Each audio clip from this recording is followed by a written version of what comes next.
The light is already warm when you open your eyes. It slips through a crack in the door and lays a pale bar across your cheek and the straw beside you. Dust hangs in the beam and turns slowly, each speck a small, slow world. Straw presses into your wrists and the backs of your knees. The leather tack on its peg smells sweet and old, like dried fruit and sun. Beside you, the horse breathes in and out, slow and deep, a soft weight of air that touches your ear and settles in your chest. High above, the rafters give one gentle creak and then rest again. Wood talking to wood in the quiet. You do not move at first. You let the warmth gather in your shoulders and along your spine. You feel the rough weave of your cloak against your neck. Your skin knows the grain of the straw and the cool floor under it. The stable smell is a whole morning by itself. Hay, old smoke, leather, a touch of animal sweat that is not sharp, only near. Somewhere through the wall, a neighbor coughs once and turns on a thin bed. Under the floor, a rat skims the edge of certainty and is gone. The horse sighs and the straw sighs with it. You ease your hand from the straw and brush chaff from your arms. Little pieces cling to your hairs, and you pick them free and line them on your palm without hurry. Dust sits on your tongue with a chalk taste. Your mouth feels dry but not yet thirsty. You sit and your weight makes a circle in the straw. Your toes find your sandals. A rope coil waits by the post, thick and soft where your hands have used it. The halter hangs from a peg, the holes stretched a bit, the buckle dull with use. The rafters give another small creak, the same note as before, a low sound that says everything holds. You stand, slow and careful, so the straw keeps its shape. Light finds the edge of the water bucket and throws a thin shine onto the floor. The door is not shut tight. A slit of air moves in, not strong, just enough to brush your cheek and bring a faint smell of bread from far away. The sky you can see is a flat, kind blue. A goat outside walks past and taps horn on wood and goes on. In the courtyard, someone shifts a jar on stone. You wrap the short cloth around your waist, tie the knot you always tie, and smooth your shirt where it rides up. Your fingers smell of old oil and dust. You cross to the bucket, curl your fingers under the rim, and lift. The rim presses a cool ring into your palms. You tilt and drink, only a little. The water tastes of clay and the faintest salt, like a memory of sea without the wind. Your throat loosens. You set the bucket down and feel a tiny splash on your ankle, cool through the dust. A bowl waits under the bench. Yesterday's crust sits inside and smells like sleep and sun. You break a piece and hold it in your mouth until it softens. When you swallow, the taste is simple and sure. The horse comes forward and puts its breath on your shoulder. You turn your face into the long neck and let the heat soak into your cheek. Your hand slides along the coat. Dust lifts and floats. Your palm knows the smooth path and the little rough places. You find the brush. The wood back is worn where your thumb rests each time. You pull it down the shoulder, slow strokes, always with the hair. The sound is small and even. You see the fine powder rise and fall in the slant of the light. Through the wall again comes that soft cough, as if the same neighbor is telling the same dream to the day, and the day is patient. You set the brush on the bench and open the small chest near the post. The lid drags a little on its hinges. Inside are the tools, a comb with dull teeth, a cloth that used to be white, a bit of wool to rub oil into straps, 2 bone toggles and a spare buckle. The chest smells of cedar and leather. You touch each thing and place it so your hand can find it later without light. You rub a little oil into your fingers and work it into a cracked strap until the leather gives and loosens. The oil always finds your shirt. It has a better memory than you. You fold the strap and lay it flat to rest. You step back and look along the floor. It is packed earth under loose straw. Footmarks run from the door to your bed and to the manger. A few seeds lie in one line where a sack was dragged, little dots that point toward the corner. A fly walks on the rim of the water bucket and lifts off with a soft buzz. You chew a last small piece of bread and let it sit on your tongue. The taste is warm and grainy. You take another mouthful of water and feel it travel down, cool and slow. The rafters answer the small lift of the morning heat with a soft creak. It is the same note. It is the sound of staying. You check the rope. The first arm's length is smooth from your hand. Then the twist turns coarse. You pass it through your fingers, find a burr and pinch it flat. The knot you like sits a third of the way down, neat and ready. You tie and untie it twice to feel the habit in your hands. You hook the halter and lift it. The buckle taps lightly against the ring. You hang it back so the strap does not bend. In the back stall, your brother mutters and makes a small sound, and then grows steady again. You do not look. He has his own simple fight with the morning. The building rests and watches you, and the rafters keep their low voice. You sit on the low stool and turn the brush in your hand. The bristles have taken the round of the work. You brush the horse again. Slow lines along the ribs, along the flank, across the wide back. The coat warms under your hand and turns from dust dull to a mild shine. A few flies circle and choose bad places. You lift the cloth and move air until they change their mind. In the rafters, there is a rustle of wings as a pigeon finds a better beam. A tiny seed pops under your sandal and leaves a soft nut smell in the dust. You take the rag and wipe the bit, rubbing until it feels smooth and frank against your thumb. You rise and count your steps to the door with your fingers against the posts. 1, 2, 3, 4, 5. You stop and look at the light in the crack. It is stronger now, not hot, just sure. The door edge is warm on the side where the sun finds it. Your palm comes away with a faint resin smell from the wood. Outside, a cart moves slowly along stone. The wheel gives a low hum that lifts and falls as it turns. Somewhere farther, metal knocks against a rim and then goes quiet. You set the latch back into its notch and let the door stay the way it is. A good half shut, a good half open.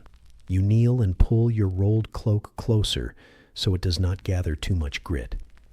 You fold it on itself twice and tuck the edge under. Your fingers leave faint lines on the cloth. You roll the spare rope and push a little wedge of wood into the center so it cannot fall flat. You stand the broom in the corner so its bristles do not bend. The small order rests your mind the way a warm hand rests a shoulder. You sweep a path from the door to the manger and do not hurry when the straw resists. The brush sound is soft and steady on the floor, like a breath you can hear and follow. The rafters answer one more time. That same low creak, kind and even. You take the short cloth from the peg and run it over your face, across your hair, down your neck. Dust comes away in a faint cloud and hangs for a moment in the light. Your skin feels cooler where the cloth has passed. You tie it at your waist again and smooth the tail under the knot. Your shirt smells of smoke that is old and thin. Your hands smell of oil and leather. That mix is a map your nose knows well. It says morning and work, and the same small rooms, and the open yard, where the sun will step in by and by. Your mouth finds a grain of salt on your lip, and you press it with your tongue. You put your forehead for a moment against the wood post. It is cool in the shade and holds that cool like a kind jar. You breathe in and you breathe out. The horse turns a little and bumps your shoulder with its jaw, asking and not asking for the next thing. A goat outside rubs its horn against the wall and leaves a small, soft scrape. From beyond the yard comes the shuffle of a broom on stone, someone else clearing a small square of the day. You lift the halter and set it over the nose and work the strap behind the ears, slow so the hair does not catch. The buckle clicks once, a clean sound, then rests. The rafters make their quiet answer, wood to wood, morning to morning. You stand in the center of the stable and let your eyes fall from peg to peg, from wall to wall, so your mind can count without numbers. Rope, lamp, bowl, sand, cloth, stone, water, wood, dust, bread. Each thing has its place. Each thing has its use. Your chest loosens when your eyes finish the circle. In the corner, the little chest is shut and the bench is cleared. The bucket sits with the handle down and the rim dry now. The broom leans at ease. The light has moved a finger width across the floor, and the beam holds more specks than before. You listen. The horse breathes. The neighbor coughs, and then is quiet for good. The goat steps away, and the horn does not touch the wall anymore. A lid somewhere outside comes off ajar, and a faint smell of olives walks in and fades. Your hands rest at your sides and feel heavy in a good way. Your feet know the packed soil under them and do not need to think. Your neck is warm where the sun reaches and cool where your hair lies. Your mouth holds a simple taste of bread and the thin line of salt. You swallow and it is easy. You move to the manger, pick a few stems from the hay, and pull them through your fingers. Some stalks are soft. Some hold a tiny burr that pricks your palm and then lets go. You shake out the cloth and wipe the rail. The sound is a hush, back and forth, a soft song without any words. You lean your head for a breath and close your eyes, not to sleep, but to smooth the space behind them.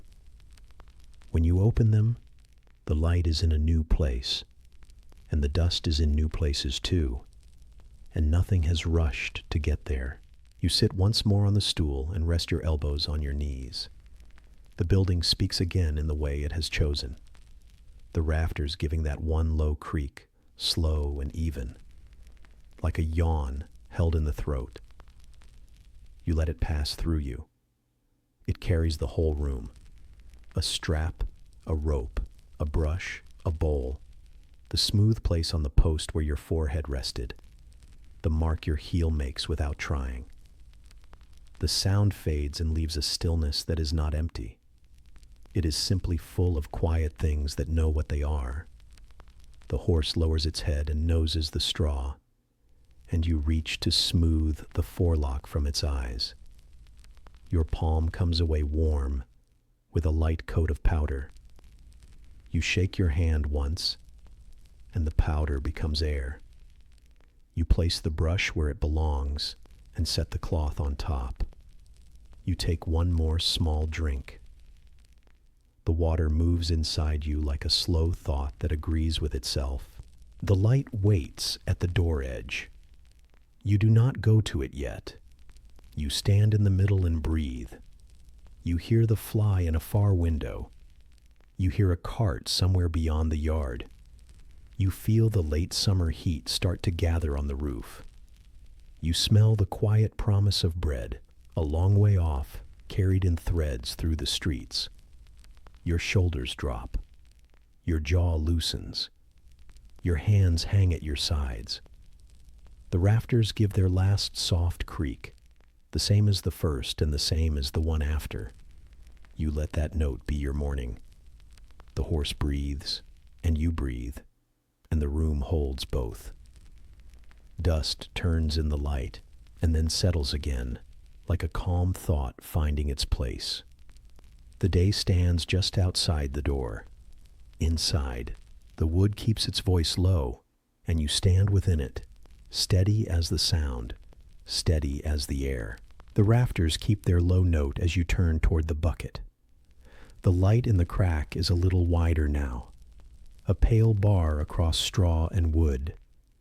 You feel the slow warmth in your shoulders from the first work. Your hands still smell of leather and oil. The stable holds its breath and then lets it go. Dust hangs where your feet moved. The horse shifts a hoof and the bit gives a soft clink, a small metal sound that marks the morning. You bend and take the wooden handle in both hands. The bucket is heavy but kind. Grain of wood presses into your fingers, and the iron hoop is cool against your palm. You lift with your legs, hold tight, and rise. Water climbs and slaps the rim and slides out and down. It hits your calf and runs into your sandal, a clean, cool line that wakes your skin without hurry. The bucket settles, and the clink of the bit answers, low and sure. You carry the weight across the floor in a careful line. Straw whispers under your steps. The packed earth holds you up. The door edge shows a thin slice of blue sky that does not push, only waits. Your shirt sticks a little to your back where the warm air gathers. You smell hay and old smoke and the soft sweet of the horse. You taste a hint of clay from the water, like a kept secret inside the bucket. The bit clinks again, and you let that be your pace. You reach the trough and tip the rim against the wood. A dull knock runs through the stall. You pour a slow stream. The water talks to the stone as it lands, small and smooth. It throws a thin smell of wet grain and mineral, like rain on a wall. Your fingers feel the chill through the bucket side. You breathe out as the weight grows light, and your breath mixes with the faint steam that rises from the damp. The bit clinks once more, quiet and even, a small bell inside the room. You set the empty bucket on its side so the rim can dry. It rolls a hand's width and stops. A rat under the floor makes a soft run and fades. In the next stall, your brother mutters a word you do not catch and turns on straw. The stable returns to its steady hum. You rub your wet calf with the edge of your cloth. The squeeze leaves a dark mark on your leg and a darker mark on the floor. You smooth your shirt and feel the salt of old work at the collar. The metal clink keeps time, small and patient. You cross to the grain chest and lift the lid. The hinge drags a little and then gives. Warm air meets the sweet, dry smell of barley. You scoop with the bowl you always use. The wood is smooth from years of palms. Grain slides like dry sand and fills the bowl to the lip. The sound is steady and soft, a low rattle that is close to rain. You carry it to the trough. Feel each little seed roll under the heel of the bowl and pour. You watch the fall. The grain makes a gentle hiss as it hits the water and rides out over the surface. A few pieces jump and settle on the wet rim. The smell lifts, hay, dust, the faint toast of last harvest, kind and clean. Your hand remembers how much the horse will need. Not too much, not too little. A second bowl, a third, the same motion, the same sound. The bit clinks between pours, a tiny metronome that lets the morning move at its right pace. You rest your wrist on the trough edge and let your other hand sink into the grain.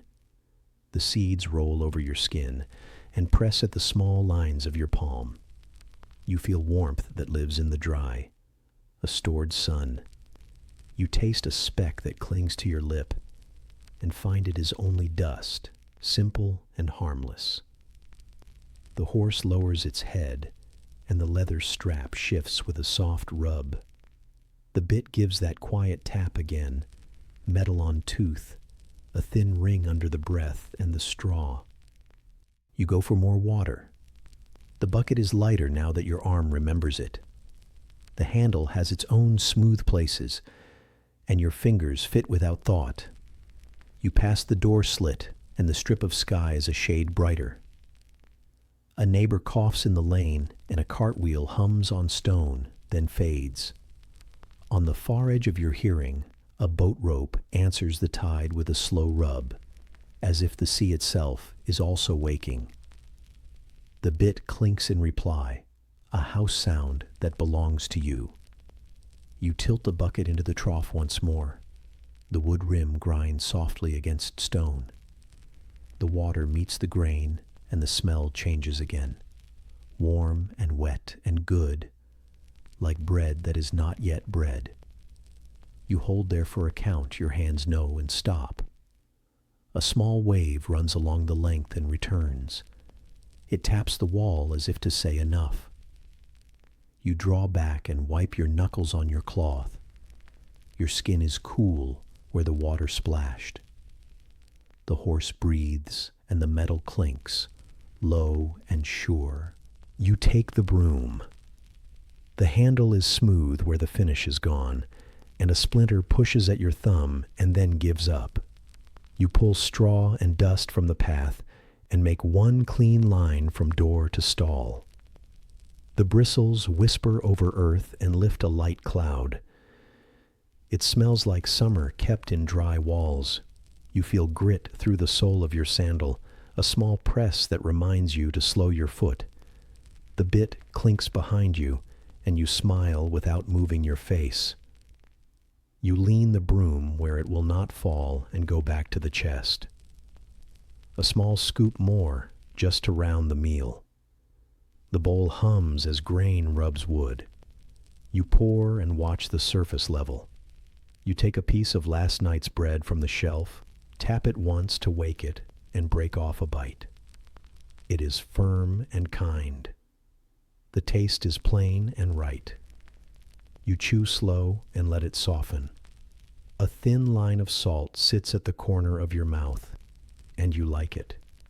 The bit clinks, and the sound feels like home.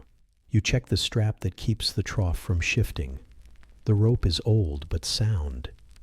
You press it with your thumb and feel the twist. You lift the knot and set it back down so it lies flat and true. The wood under your hand is warm from sun that has crossed it many times. It smells of oil from last week. You breathe out and your breath moves a bit of dust that drifts and settles on water. The horse lifts and drops the bit with that same soft ring, calm and small. You fetch the small oil jar for the cheek strap. The clay is cool on your palm and a little damp at the rim. You tip a drop on your fingers and work it into the leather, pinch and pull until it loosens and lies smooth. The smell is sweet and low, like old nuts. Your nails take a thin dark line that will not leave, and you do not mind. The strap bends and holds. The metal clinks once more, lighter this time, as if the horse agrees.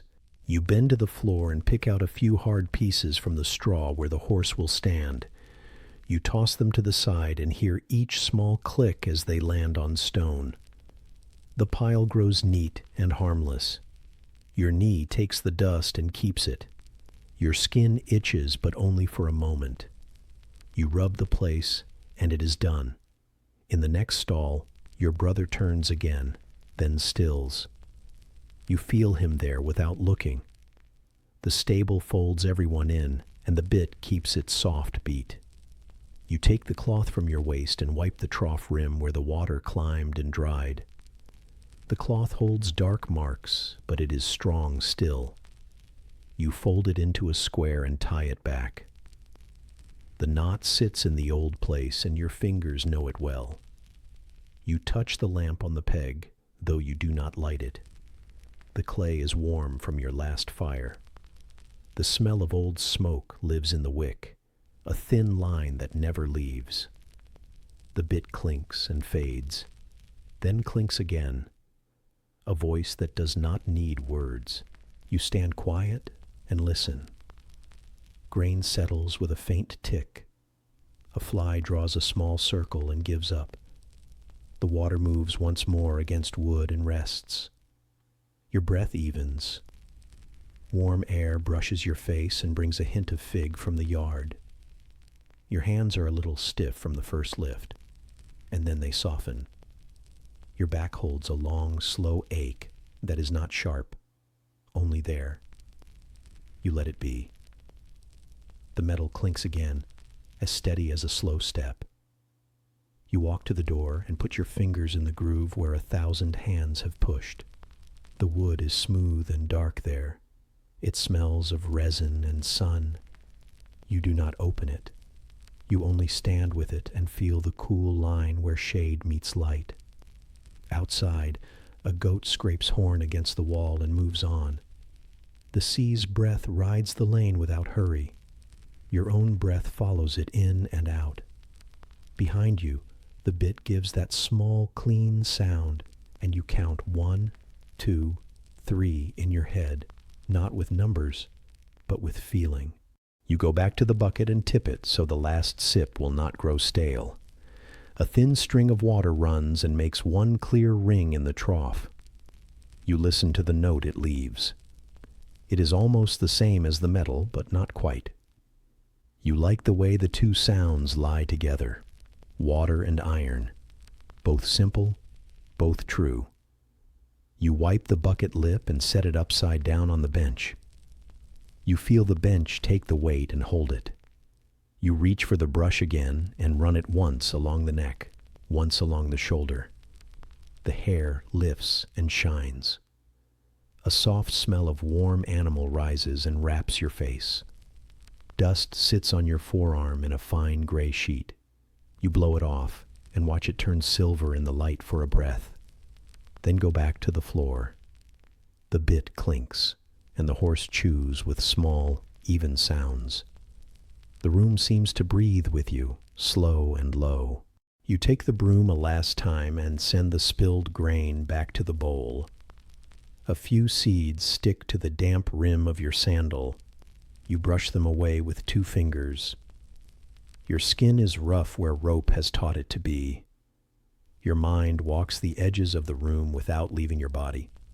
Rope, lamp, bowl, sand, cloth, stone, water, wood, dust, bread. Each word sits in its place like a tool on a peg, ready. You lean against the post and feel the cool of old wood through your shirt. You swallow and taste grain and a thin line of smoke from the cloth at your waist. You feel the steady pull and ease of your lungs. Your eyelids are warm and heavy but not tired. The horse lifts its head, and the bit answers with that same soft clink, then is still. You let the small sound be the close of this part of morning. You breathe and let it be. When you move again, it is slow and simple. You touch the bucket, the brush, the cloth, as if to thank them for their shape. You run your palm along the trough edge, and it is smooth and wet and cool. You stand and listen for anything sharp and find nothing. Only breath. Only the faint lift of grain. Only the low metal note that keeps its own time. Outside, the sea keeps its quiet work, and the sound inside the stall grows softer, softer, and settles. The low metal note grows quiet, and the water rests in the trough. Your hand finds the brush again, the same wood back, the same smooth dip where your thumb sits. Dust is on the bristles from the last strokes. You tap them once against your palm and the fine gray lifts, hangs in the warm light, then settles on your wrist. The room smells of hay and old smoke.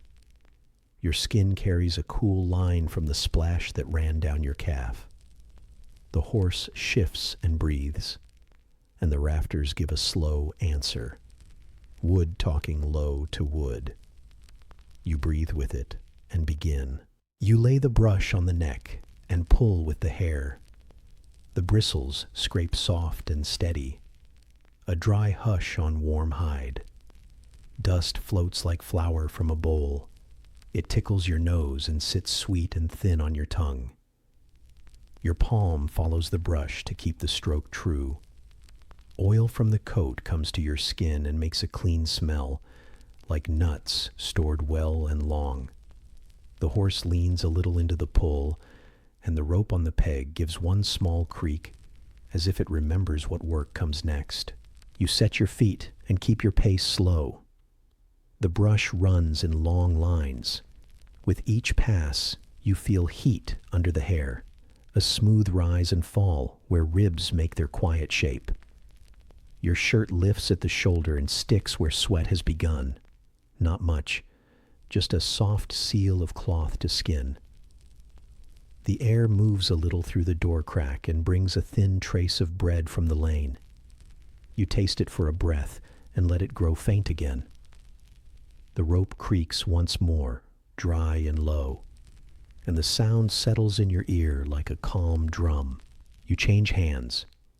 The wood back warms to your other palm. You move along the shoulder, over the strong curve, slow and even. The dust turns in the beam and then becomes part of the room again, a light gray on wood, on stone, on your forearm. The horse snorts once. A small wet mist lands on your sleeve and cools as it dries. You wipe your nose with the edge of your cloth. Old smoke sits there, a thin line that never leaves. Under the floor, a rat tries a path and then thinks better of it. The faint scurry fades to nothing. You go to the other side and begin again. The mane brushes your knuckles, warm and a little oily. Each hair a soft string that remembers how it first grew. You use your fingers to loosen a tangle and feel the small pull in your own hand as it frees. You breathe through your mouth and taste the room, grain, dust, the soft salt of work. Your thumb finds the smooth place on the bristle rim and circles there for a beat. Behind you, a neighbor coughs in the lane and drags a broom once over stone. The rope creak keeps time, dry and familiar. You set the brush down and take the comb from the chest. The teeth are dull and kind. You slide them under the mane and draw them out slow, again and again, until the hair falls in a clean, dark sheet. It shines where the light finds it and stays matte where shade holds. Your palm follows, riding the line, picking a burr, lifting a seed husk, letting each small thing go to the floor where the broom will find it later. Your fingers smell of coat and oil.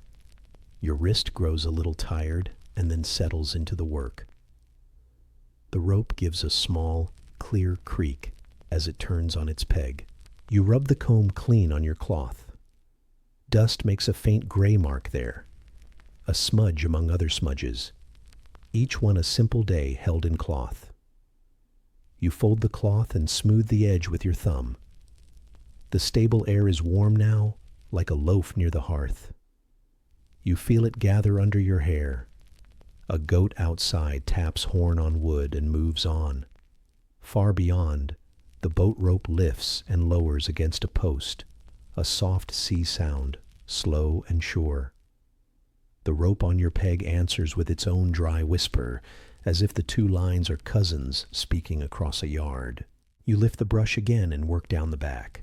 Long strokes, slow strokes. Your mind empties the way a bowl empties, not all at once, but line by line. The bristle sound stays even, no rush, no force. You lift when bone rises, press a little when muscle spreads and warms. A fly tests the air by your ear. You flick it away with 2 fingers.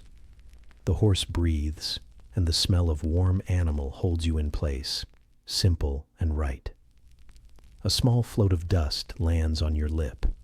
You taste it, then drink a sip from the bucket and let the clay-cool water draw the taste away. You pick up the short rag and rub small circles to finish the coat. The cloth turns darker where it drinks oil. The hair lies flat and neat, your palm moving like a quiet wind over grass. You hear the grain in the wood post if you lean close.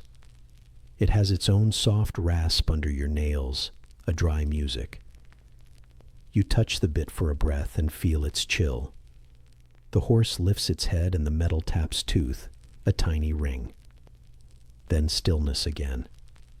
The rope creaks when you shift your weight. Not a protest, only a name said under the breath. You reach for the lead rope. It lies in a loose coil on the bench, heavy enough to feel safe in the hand. You slide the first length through your fingers. The twist is firm and rough. It gives you its story in small bites. Salt from old sweat, faint smoke, a tang of oil from the strap you oiled before. Your skin knows where to hold, where to ease. You lift the rope and it gives that dry, pleasant creak, like a door that likes to be used. You thread the end through the ring with easy care and tie the knot your hands learned long ago. You let the rope sit across your palm to test the balance. It has weight, but not burden. It warms quickly to your skin. You draw it once toward you and feel the strong pull from the other end. Not from force, but from trust. The horse turns half an ear to you and then relaxes. You stroke the neck with your knuckles. The mane brushes your wrist. The oil makes your skin shine in thin lines. You inhale the coat and the hay and the old smoke in your shirt. You exhale and feel your ribs ride out and in, slow as the tide against stone. You check the halter buckle, one clean touch. You pass the rope through your hand again and let it run until a rough place catches your finger. You pinch the burr flat. Fibers sigh back into the twist. You smile a little at the sound, though your mouth hardly moves. Dry humor. This rope listens better than most people you know. The rafters give a small creak, as if they heard, then fall quiet. The rope creaks in reply, your chosen motif, dry and low, the room's own heartbeat. You gather the rope coil and lay it over your forearm. It rests there like a tame snake, patient, ready. You reach for the brush a last time and walk your palm down the flank, finishing what you began. Dust has grown less, oil has grown more. The coat feels like cloth made by hand, firm and soft at once. The horse shifts, and a hoof whispers on packed earth. Somewhere beyond the door, a cart rolls, and the wheel hums one slow round, then another, then is gone. The rope along your arm gives a small creak as you turn. You take the bowl from the shelf and tap out a few stray husks near the stall mouth. They fall with light clicks on stone. You sweep them into your palm and toss them to the side for the broom. Your fingertips hold a thin line of grit. You lick the tip of your thumb and wipe the grit away. The taste is simple. Dust, salt, yesterday's bread. You put the bowl back where it lives. Order sits lightly on the mind, like shade on skin. The rope slides in your hand and makes that small sound again. A dry whisper you could follow even with your eyes shut. You move to the horse's head and lay your hand between the eyes. Warmth climbs into your palm, steady and slow. The skin is soft there, and a vein hums very low, almost a sound, almost a feel. You scratch a place you know, and the jaw loosens. The bit shifts. Metal meets tooth with a tiny ring, and then rests. You keep your body easy and quiet. Your breath is a long, low tide moving through you. Your ear marks the rope creak once more as you shift your stance. A thin line of sound at the edge of everything else. You look down the stall. Rope, lamp, bowl, sand, cloth, stone, water, wood, dust, bread. The list walks its circle in your head without hurry. Each thing where it should be. Each thing saying the day is ready for the next small task. The lamp on the peg smells of last week's smoke. The cloth at your waist holds the mark of oil and the mark of water. The broom stands with bristles up so they do not bend. The rope in your hand is the only thing that belongs to now. It creaks, and the creak is kind. You touch the post with your knuckles as you pass. The grain is cool in the shade and rough, where time has eaten it fine. You feel a splinter that does not want to leave. You smooth over it and move on. In the next stall, your brother shifts and mutters something to the straw, and then grows quiet again. Beyond the wall, a neighbor stops the broom and spits once to clear dust from the mouth. The small, wet sound is almost polite against stone. The horse leans, and you feel the live weight in the rope, just a whisper. You walk 2 steps and stop and turn the rope in your hand, practicing the coil you want later at the door. It falls the same way it always does, curve by curve, an old habit that still feels new each morning. The rope wears your palm in the same places your palm wears the rope. You can feel where one ends and the other begins, and it is not a hard line. The smell of leather rises when the lead touches the cheek strap. The rope creaks along the ring, smaller now, thinner, like a breath taken through teeth. You take a drink and let it sit in your mouth until the clay taste goes. You swallow and feel the cool drop. You wipe your lip with the back of your hand. You run that same hand down the mane, keeping hairs together so they will not tangle when you step outside. The light at the door has grown wide and mild. Dust sits on the beam and does not try to fly. The air smells like hay warmed by sun, and under it, the city's bread in the oven, far off, soft and sure. The rope creaks a little as you check your knot. You pull the brush through the tail a few steady times, careful not to break a strand. The hair is heavier here, and your arm feels the work, a slow pull that eases the shoulder rather than hurts it. You find a twig and work it free. It leaves a small wet line on your finger that tastes like green if you touch your tongue to it. You laugh once in your throat without sound, and wipe your finger on your cloth. The rope along your wrist says its quiet word again as it shifts, a dry syllable you could listen to all day. You stand still and let the stable speak. Grain settles in the chest with a thin, slow tick. A pigeon changes beams and makes a soft wing sound under the roof. A fly tests the bucket rim and moves on. The horse breathes. Your chest answers. The rope creaks, and the creak repeats in your head until it is not a sound but a feeling. The way a pulse is not a knock but a live thing under skin. You keep your hand where it is and learn the morning all over again. You ease the latch and leave the door half as it was. Shade holds inside. A warm band of light lies on the floor like a cloth spread for bread. The rope rests over your forearm, quiet now, waiting for the next small pull. You look at the water in the trough and see the surface still, then dimly move as the horse shifts a hoof. You look at the broom and know its work is not needed yet. You breathe in and smell hay and leather, and the faint smoke that even clean air never forgets in this place. You breathe out and hear the rope give one last dry whisper. When you are ready, you slide your fingers along the lead and feel every twist. You lift the loose end and let it drop once, gently, just to hear the small creak answer you. It does. The sound is the right size for the room. The horse leans weight into your idea, without hurrying your body. A goat steps somewhere outside and a cartwheel hums again, far off.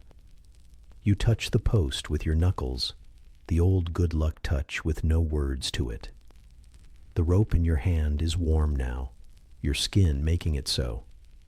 The stall smells clean and used, the perfect mix. Your mouth keeps a thin taste of grain from the dust you breathed in. Your nose keeps oil and leather and a hint of bread. The brush lies back on the bench, bristles up, rest granted. The comb returns to the chest with its quiet, dull teeth. Your cloth waits at your waist for the next mark, and will take it when it comes.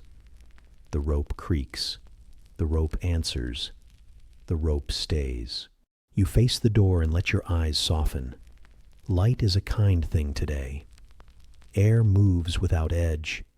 The lead rope slides once more over your fingers, a dry whisper that says, not yet, but soon. You feel its weight. You love its simple trust. You hear the sea's far breath find the lane, and the boat rope answer, soft on wood. In your stall, your own rope makes the last quiet sound, and you stand in that sound until it fades, until the dust settles, until your breath and the morning match each other. Slow, even, sure. The rope gives one last dry whisper along your wrist, and then lies still. Your palm keeps the warmth of it for a moment, then lets it go. You stand in the stall mouth and turn a little toward the low window. The light there is wide but soft, not bright, not sharp. You reach out with 2 fingers and touch the sill. A fine grit sits on the stone, like sand ground thin. It coats your skin in a thin gray film. You rub finger against thumb and feel the tiny scrape. The powder clings, light as dust on bread. You lift your hand to your nose. It has almost no smell, or maybe you smell only your own oil and leather and a line of old smoke that never leaves your shirt. You touch your tongue to the tip without thinking. The taste is faintly bitter, like water that sat too long in a jar. The air itself seems to hold that same small edge as you breathe. A shutter on the far wall bumps once in a breeze. Wood touches wood, soft and sure, and then rests.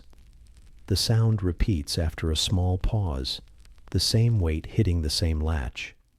The rhythm is slow and even, a wooden motif the room accepts and folds into its quiet. You stand half-turned and watch the sky through the crack. It looks pale, like linen washed many times. No hard blue, no push of sun, only a flat light that asks you to wait.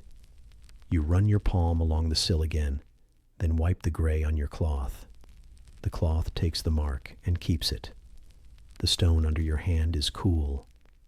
It gives that steady, old cool back to you. Far away in the lane, a neighbor coughs and clears dust from the throat. In the next stall, your brother mutters and turns, as if he heard the same cough inside his dream. Under the floor, a rat tries a quick path and then decides against it. You stand and simply breathe.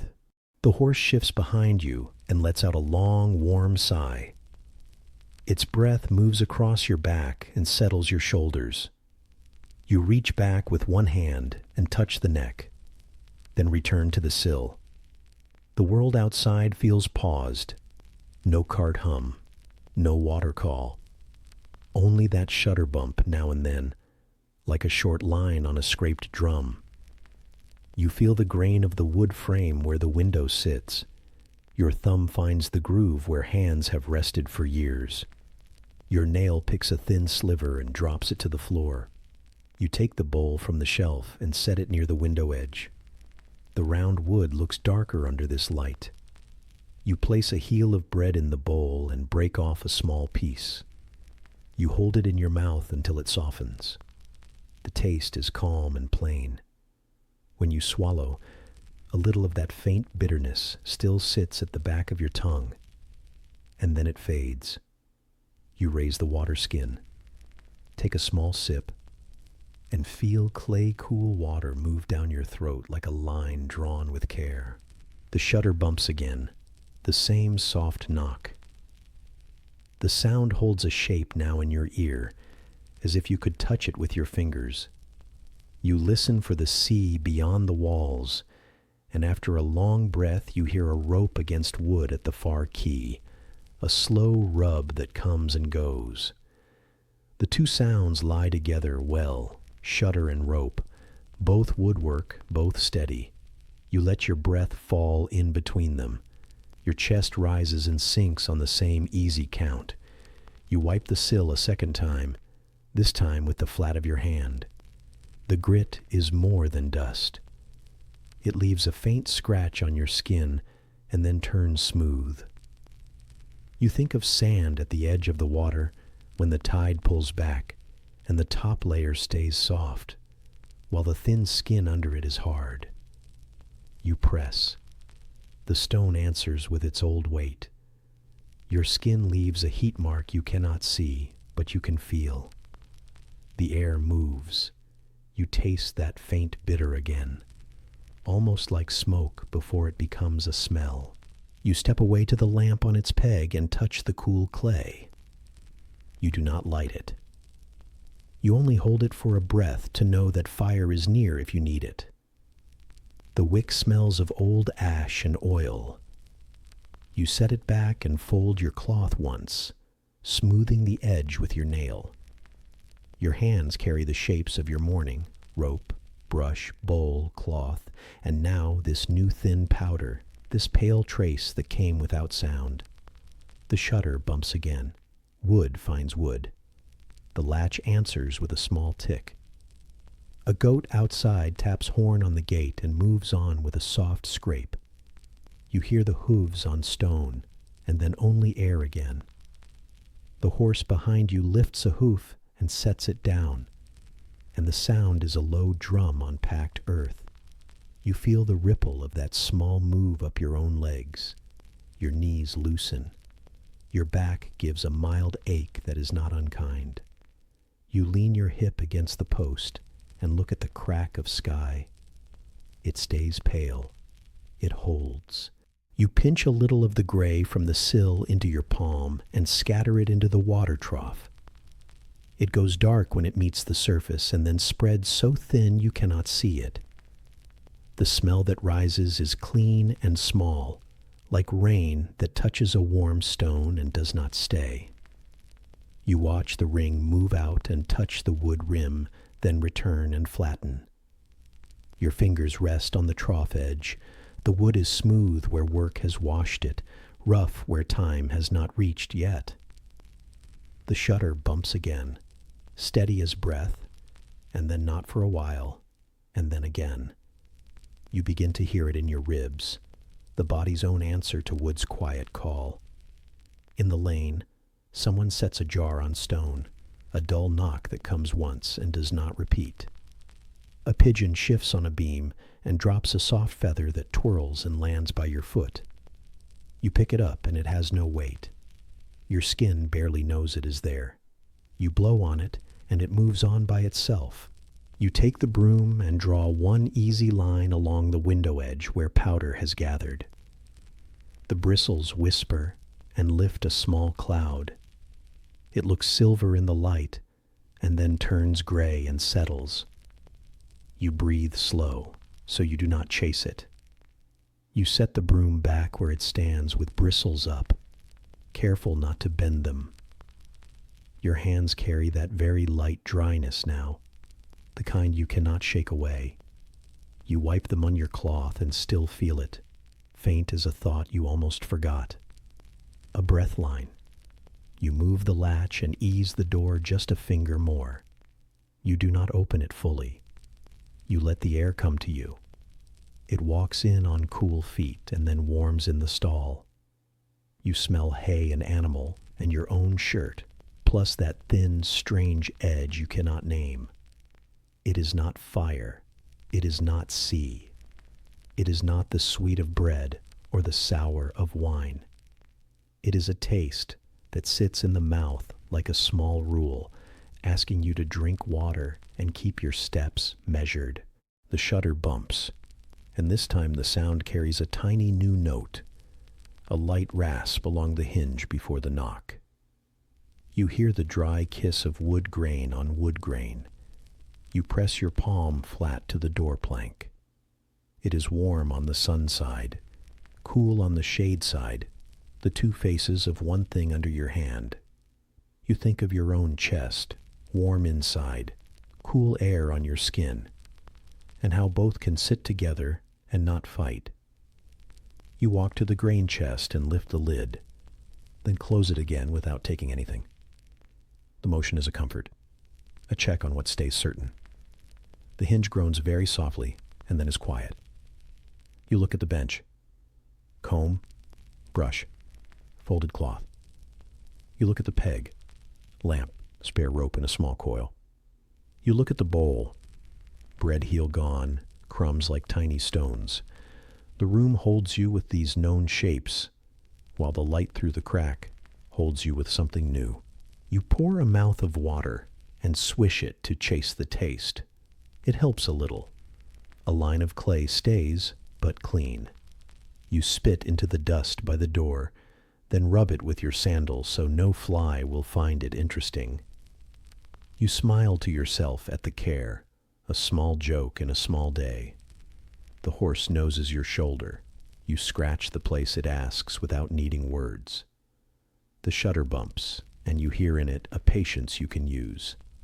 The lane is still quiet. No loud call, no wheel, no iron ring on a gate. You think maybe it is a day when people wait a little before they start to carry and to sell and to shout. You stand and share that wait.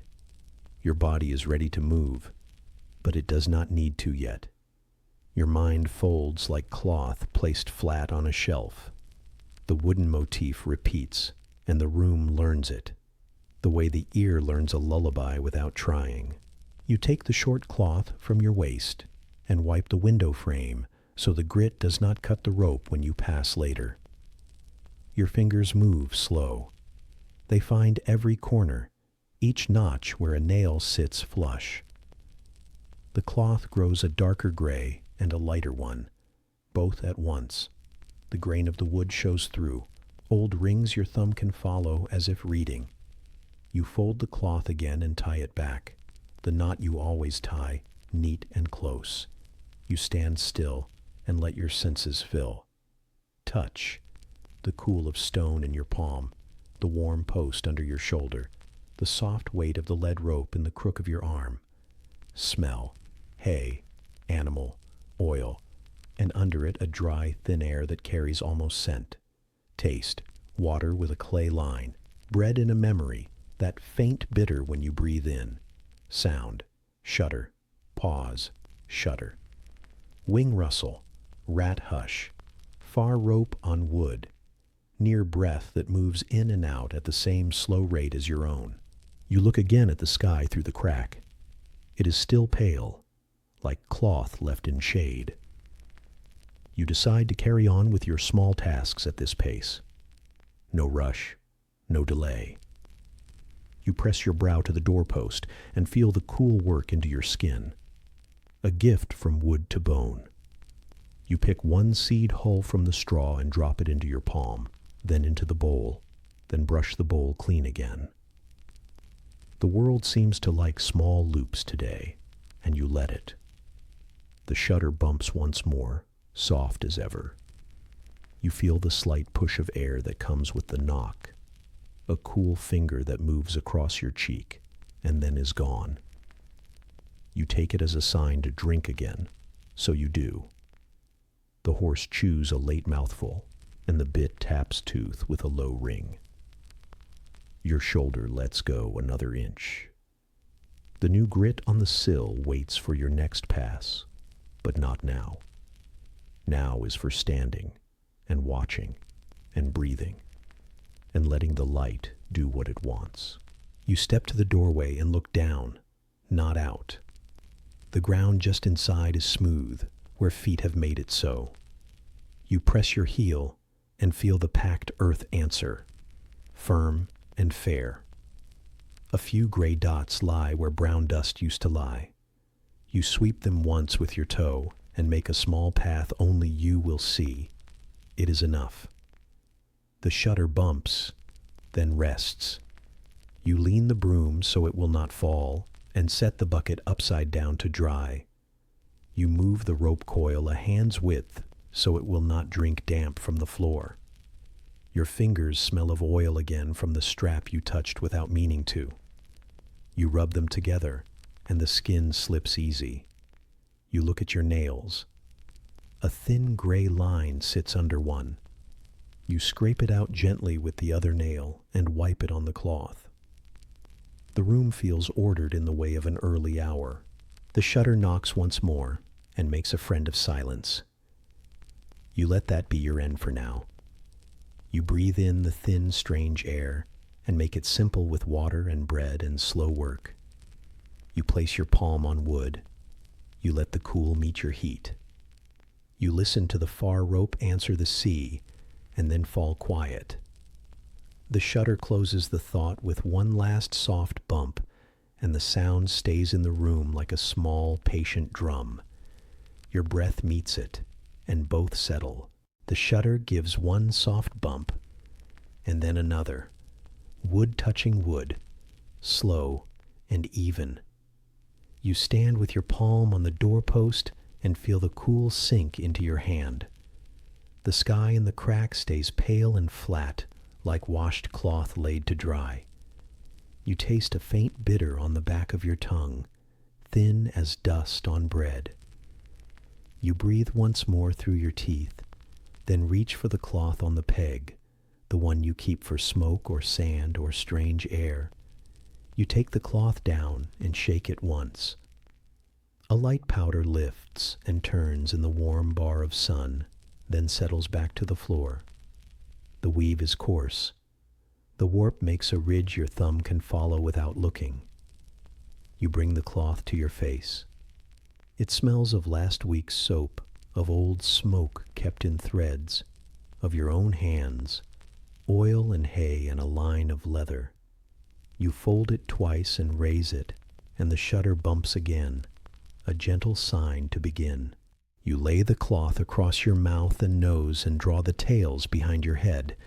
The fabric scratches you in a kind way, not a pain, only a reminder to breathe slow and low. You tie the knot by feel, not tight, just enough to hold. Your breath meets the cloth and warms it. When you draw air, the weave gives a tiny rasp, a soft fabric whisper, steady and close. Each breath makes the same small sound. The sound becomes your morning. You pull the edge with 2 fingers to settle it under your cheekbones. The world turns softer. Light blurs at the edges, as if you look through gauze hung in a doorway. Sharp corners turn round. Dust in the beam looks like a calm rain that stands still. You taste soap and clean water in the cloth, and far under that, a thin smoke your mouth knows. Dry humor. The cloth also chooses today's color, gray. You smile behind the weave, and the smile makes a warm patch in the cloth. You touch the windowsill again, and feel the fine grit with the new skin of the cloth between breath and air. It is like sand ground thin, a soft scratch on stone. You wipe once with the back of your fingers. A light streak shows on your knuckles and then fades as you rub it into your palm. You brush the frame with your folded cloth, gentle, so fibers do not snag on old wood. The shutter bumps once more, then rests, the latch giving a tiny tick like a seed in a bowl. Behind you, the horse lets out a slow breath. It smells warm and clean, hay-sweet and mild, and it touches your shoulder through the cloth. In the next stall, your brother mutters and turns, the straw giving a small sigh, and then going still. Under the floor, a rat makes a thin run along the wall, and then stops, a hush that fades like dust falling. Far off, you hear a boat rope rub wood, a low back and forth, the sea's quiet answer to the key. The fabric rasp stays nearest to your ear, simple and sure. You lift the water skin and take one sip through the cloth. Clay cool water meets the weave. Then your lips, then your tongue. It tastes of jar and clean and a grain of salt from your skin. You swallow and feel the line down your throat, smooth and slow. Some water catches in the threads, and when you breathe it dries and leaves a cooler place over your mouth. The rasp keeps time. In, soft rasp. Out, softer rasp. It is gentle as a lamp wick when it drinks oil. You step to the horse and run your palm along the neck. Hair slides under your hand, warm and oily and good. Dust rises in a small cloud, then meets the cloth and becomes only a smell, earth and coat and stable wood. You loosen the cheek strap a finger's width and smooth the leather. Your nail gathers a dark line. You wipe it on the cloth at your waist. The lead rope lifts as the horse shifts.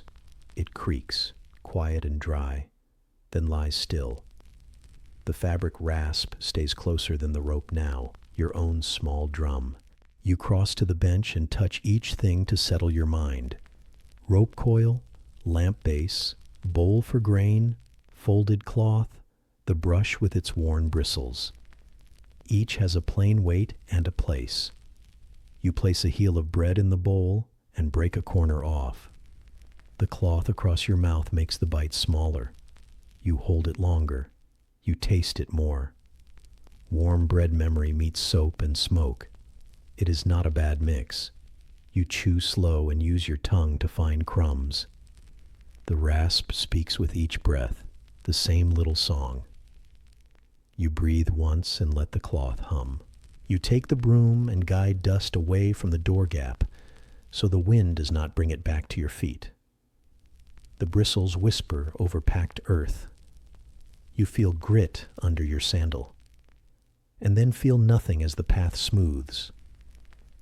You lean the broom so the bristles stay straight and wide. The shutter gives another soft bump. You count it without numbers. You hold your hand on the doorpost after, and the wood feels cool in the shade and warm where light touches. 2 skins on 1 bone.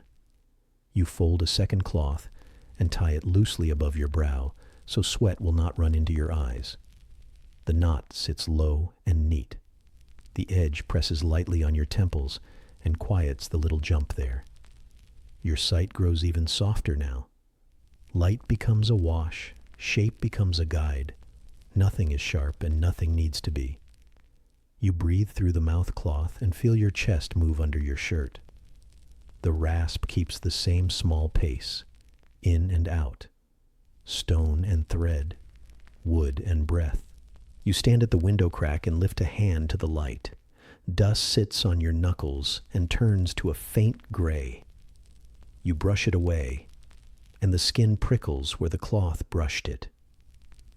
The taste of bitter is less now for you, or you have learned it and folded it into your breath. The stall smells like hay, oil, animal, and a small line of old smoke that never leaves. Your shoulders loosen. The horse leans into the post and makes one soft thud you feel in your feet. You take the lamp from its peg and press your thumb into the clay, the round place where you always hold it. The bowl of the lamp is cool, the spout dry. You do not light it. You set it back gently. You lift the rope coil and test the first arm's length. The fibers touch the cloth at your wrist and leave a lighter shade there that pleases you with its neatness. You hang the rope so it falls clean and will not snag. The fabric rasp speaks once more as you breathe, steady and close, your chosen motif. In the lane, a neighbor coughs and then drags a bucket through a doorway, stone speaking to stone, low and dull. Outside the yard, a goat answers its own itch against wood with a small scrape, and then steps away. The sea's breath finds the street, very faint, and brings a cool thread that the cloth catches and warms. A kind trade. You take a sip of water again and hold it in your mouth until it loses the clay taste. You swallow and feel your throat settle. You lift the grain chest lid with care and tip a small measure into the bowl so the horse can chew while you finish the little tasks that make a day smooth. Grain rattles on wood, then softens as it meets water left in the trough. The smell is warm and plain. You hold the bowl while the horse takes what it needs. The bit taps tooth with a tiny ring, and the sound is sweet under the cloth's whisper. You wipe one stray husk from your sleeve and let it fall. You fold your working cloth once more along its length and run it over the window frame so the grit there will not take skin from your knuckles when you pass later. The weave scratches in a kind way. You like the way it sounds, a faint rasp, like a mouse in straw, like a brush over a board. Gentle even. Sure. Your fingers find the groove the same as before, and the line grows clean. You tie the cloth back at your waist, and the knot sits where it always sits. You breathe once and let the cloth hum. You look down and arrange your sandals so the straps lie flat and will not bite. Leather is soft now from oil and warm air. Your toes feel the smooth part of the floor, the place feet have made over many mornings.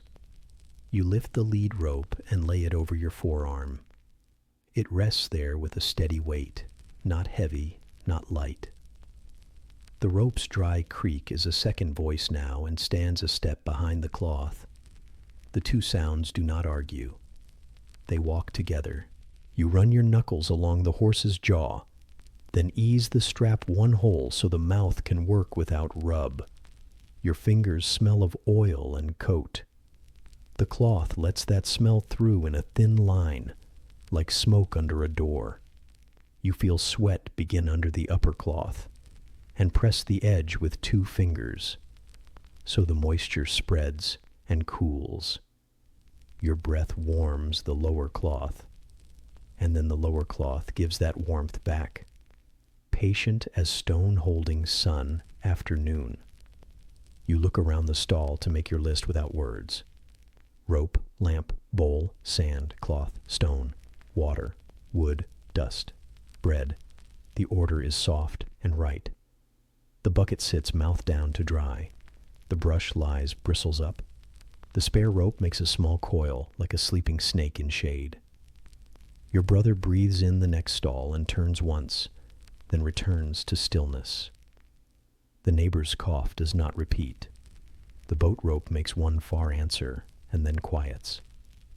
You breathe and hear only the cloth. You set your palm on the doorpost and hold there.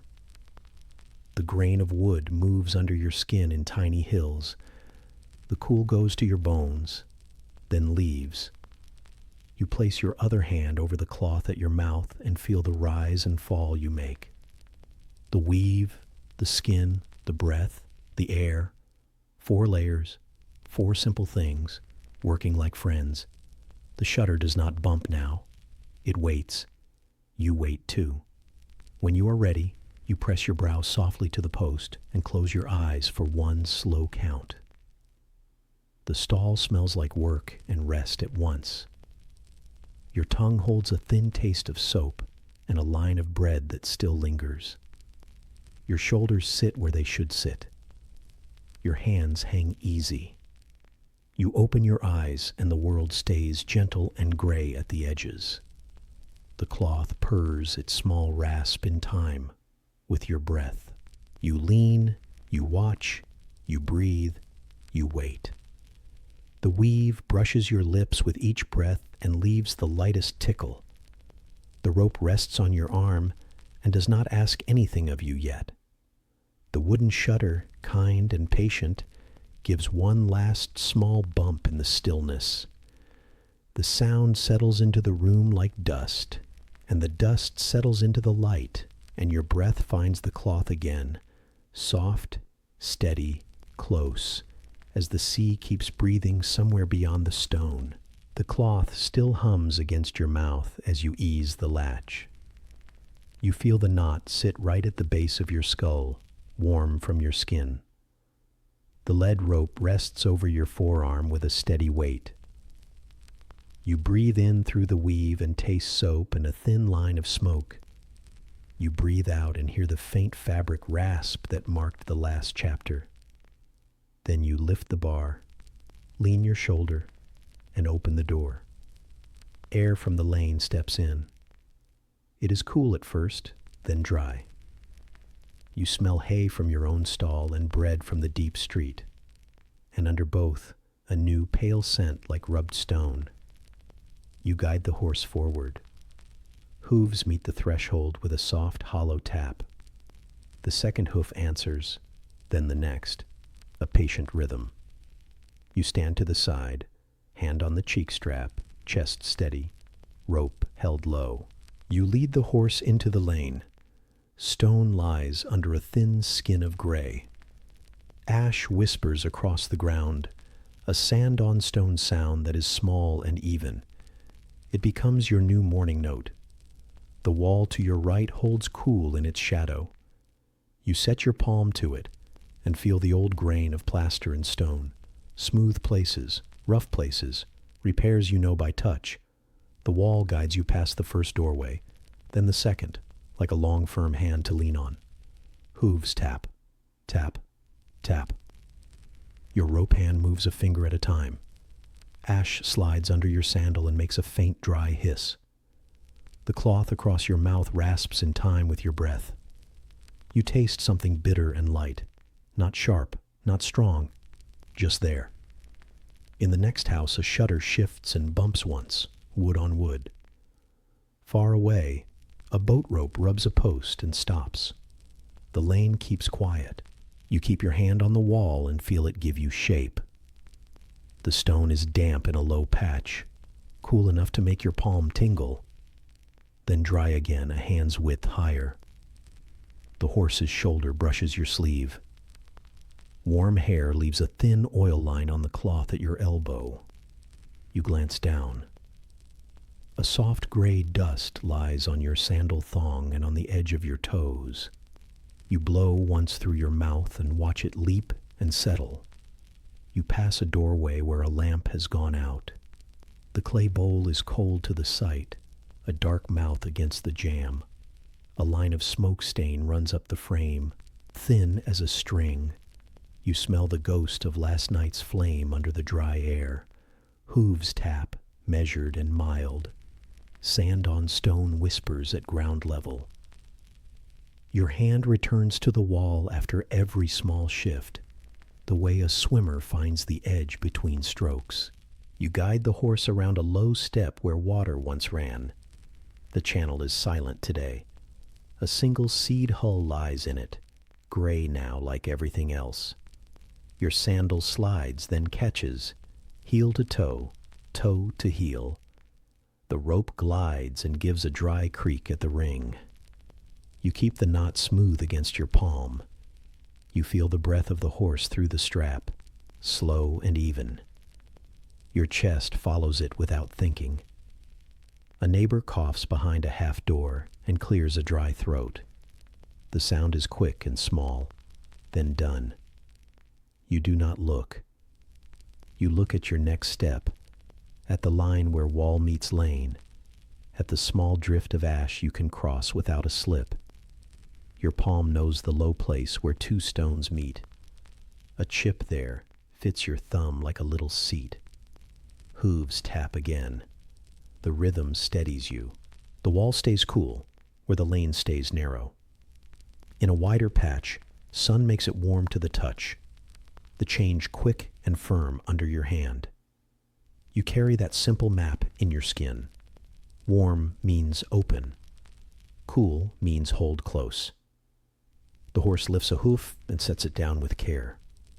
You smell coat and leather and the faint sweet of grain you fed not long ago. The ash smell lives under all of that. A dry, thin line like sand sifted through cloth. You move past a shop front with jars on a shelf in shadow. The jars are all shades of clay. The nearest one has a dust ring where a lid once sat. You taste a line of salt on your lip and touch the cloth with 2 fingers to settle it. Your rope hand stays low and firm. The horse bows its head and chews once. Metal taps tooth with a small ring and then is quiet. Sand on stone whispers. Hooves tap. Your palm rests. The lane holds. You cross a splash of scattered pumice like light bread crusts. They crunch when your sandal meets them, then crumble to powder and turn to the same thin gray as the rest. You slow without telling yourself to slow. The wall gives your hand a cool stripe where a repair sits proud of the old work. You count doorways by touch, not by sight. One shallow recess, one thick jam, one place where your fingers find old tool marks, little grooves that run like rain. Behind you, the stall you left shifts back into the dark and keeps your mark. A sweep in straw, a wet ring on wood, a folded cloth on a peg. In front, the lane opens a little more. Warmth walks farther along the wall. Your palm moves from cool to cool again and learns every change. The cloth over your mouth grows damp, then dries when you draw a deeper breath. The rasp it makes is close and kind, the way a cat's coat sounds when you smooth it the right way. A goat bleats once near the corner, then rubs horn on a post with a slow scrape. You pass and catch the sharp, clean smell it leaves, a quick cut through the gray. You taste clay from your water skin when you lift it and wet the cloth. The drop that escapes is cold on your chin, then gone. You set the skin back and feel the strap slide on your shoulder. Hooves tap. Stone holds. Sand on stone keeps whispering the same quiet line. You guide the horse around a cart left by the wall. The wheel shows 4 spokes thick with dust. A rope lies loose across the bed, its twist turned pale. You lift it with 2 fingers and set it higher so your lead will not catch.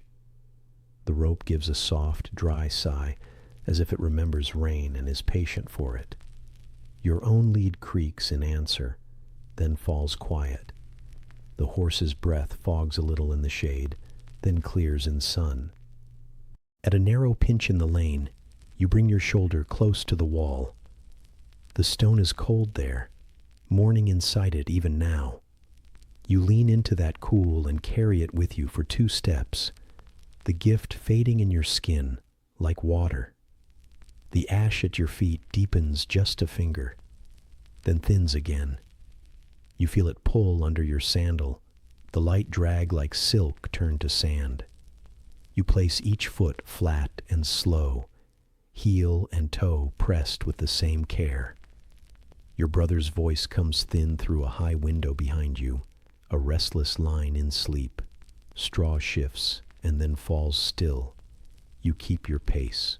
The horse keeps its pace. You keep your hand where it belongs. The light grows wider but stays pale. The sky above the lane is washed cloth, not blue.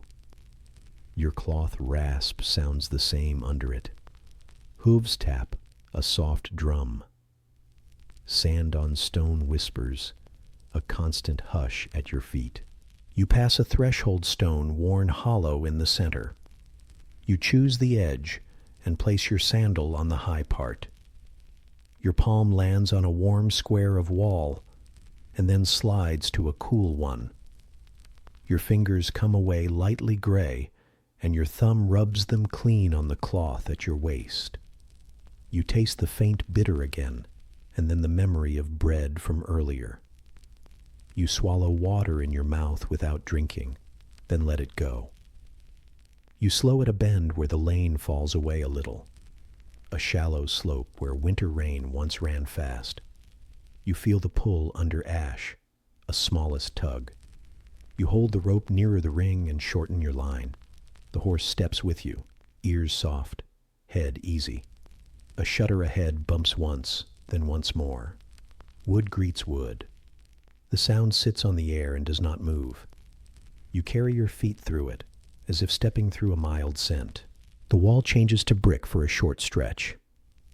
Your palm learns the new order. Raised lines, flat beds, small chips. You lean, you watch, you breathe, you wait. Your cloth gathers breath and gives it back warm. The ash makes a small drift at the base of the wall and you move your toes through it to find stone. Your sandal meets firm ground and tells the rest of your body it is safe. The rope is smooth in your hand, the twist kind, the weight right. A doorway stands open. Inside, a lamp sits unlit, and a bowl rests upside down on a stool to keep dust out. You smell the faint sweet of figs from a jar with a cracked lid. You guide the horse past with a clean line on your lead. The bit makes one small ring as the jaw works. You touch the doorpost with the back of your fingers out of habit, as if to greet it. The post leaves a cool stripe on your knuckles that you carry a step or two.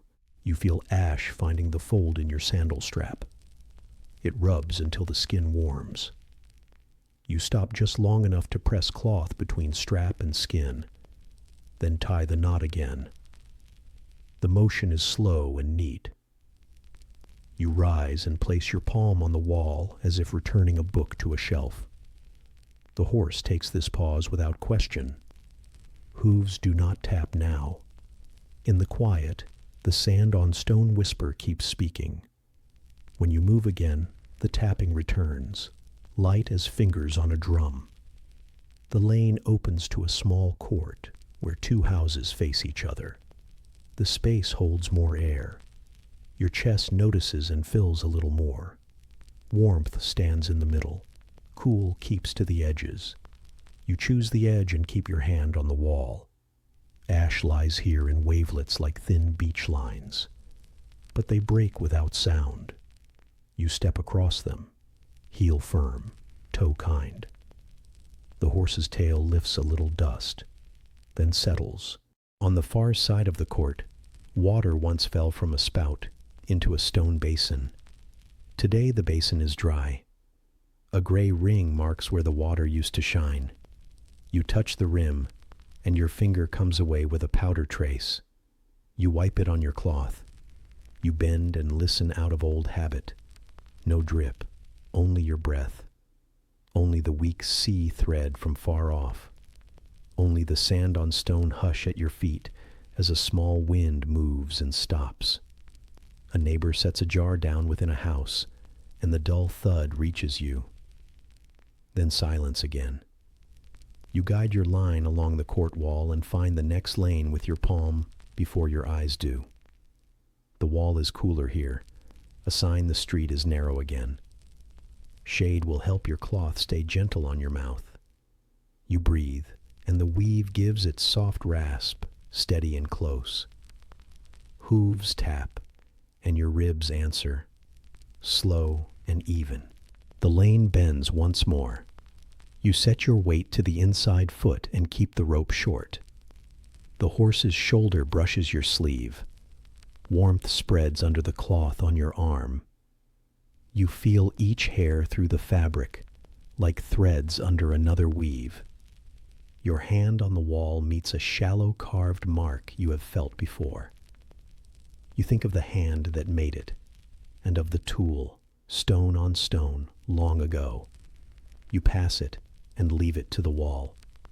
Ahead, the ash thickens for 10 short steps, then thins where a door opens to sweep. A thin path lies there, clean and new. You take that gift and your sandals make no sound for a moment.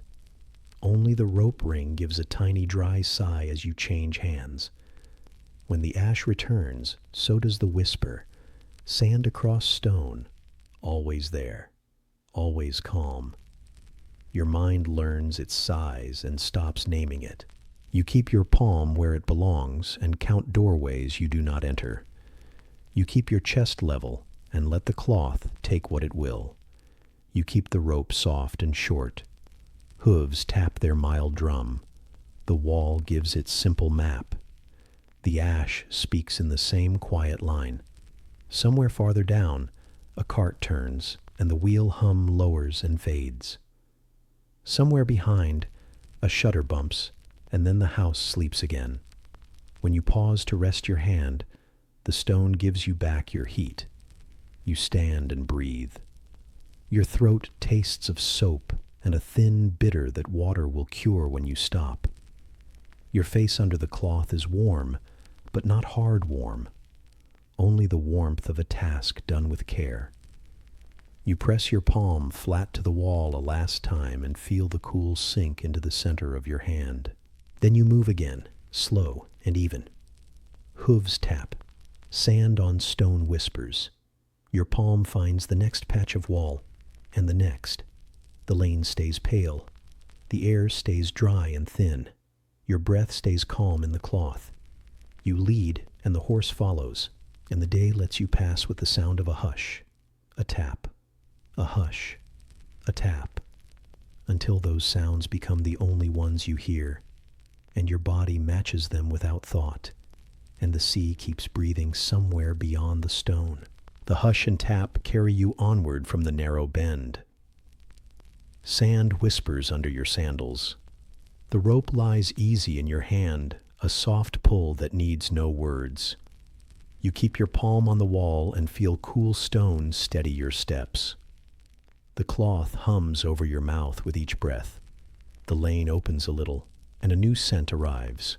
Warm, round, simple. Bread. You pass the bakery door. Heat breathes out like a slow hand. The smell of crust sits thick for a moment, brown, toasty, kind. Then the dry scent of dust lifts over it and thins it away. Flour lies pale on the sill. A pair of wooden peels lean inside against a dark wall. A signboard above swings once in a light wind and taps its iron hook. Wood on hook, small and hollow, the sound you will keep.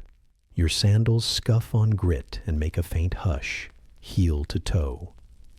You taste thirst at the back of your throat, a dusty line you cannot ignore. You lift the water skin and wet the cloth, then sip through the weave. Clay cool meets soap and salt, and a memory of clean. You swallow and feel your throat loosen. Above you the board swings again and taps. It marks your step like a slow drum, polite and sure. You set your palm flat on the wall, where the oven warmth has found the stone. The face is warm, the edge beside it cool, two skins on the same bone. Ash rides the ground in a thin sheet, soft as sifted sand. Your rope hand settles near your thigh. The horse lowers its head and breathes out a grain-sweet smell from the grain you fed earlier. The signboard taps and rests, then taps again, a careful count. From inside the shop, wood slides on wood, a soft scrape as a tray moves. No voice follows. Only the low thud of something set down and the quick whisper of a brush across a table. The warm crust scent lifts in a last wave and fades under the dry air. Dust shows itself in the slant of light, turns, then falls. The signboard swings and taps again, the small hollow note steady as your pulse. You shorten the lead by a hand and guide the horse past a shallow step. Hoof on stone, tap and answer. Ash licks the shoe and gives back a sanded hiss. The bit touches tooth with a tiny ring, then is quiet. You feel the rope twist under your fingers, firm and friendly. The cloth over your mouth is warm now. When you draw, it rasps in the most gentle way, a soft thread of sound close to your ear. You choose the side lane that keeps you in shade. The wall bends you inward. The light is pale here, easy on the eyes. The bakery sits behind you now, but the signboard still taps at a distance, wood against hook, like a small echo that walks with you. Ash slides under your sandals and keeps your pace slow and careful. You breathe with it. You keep to the edge where the stone holds firm. The paving shows old wear, shallow bowls where feet found one path again and again. You step the high parts and let your foot learn each shape. A scatter of dark crumbs lies matted with ash near a door. They would have been rich once, now dry and gray. You do not bend for them. The air tastes of old smoke and clay and a thin salt from your skin.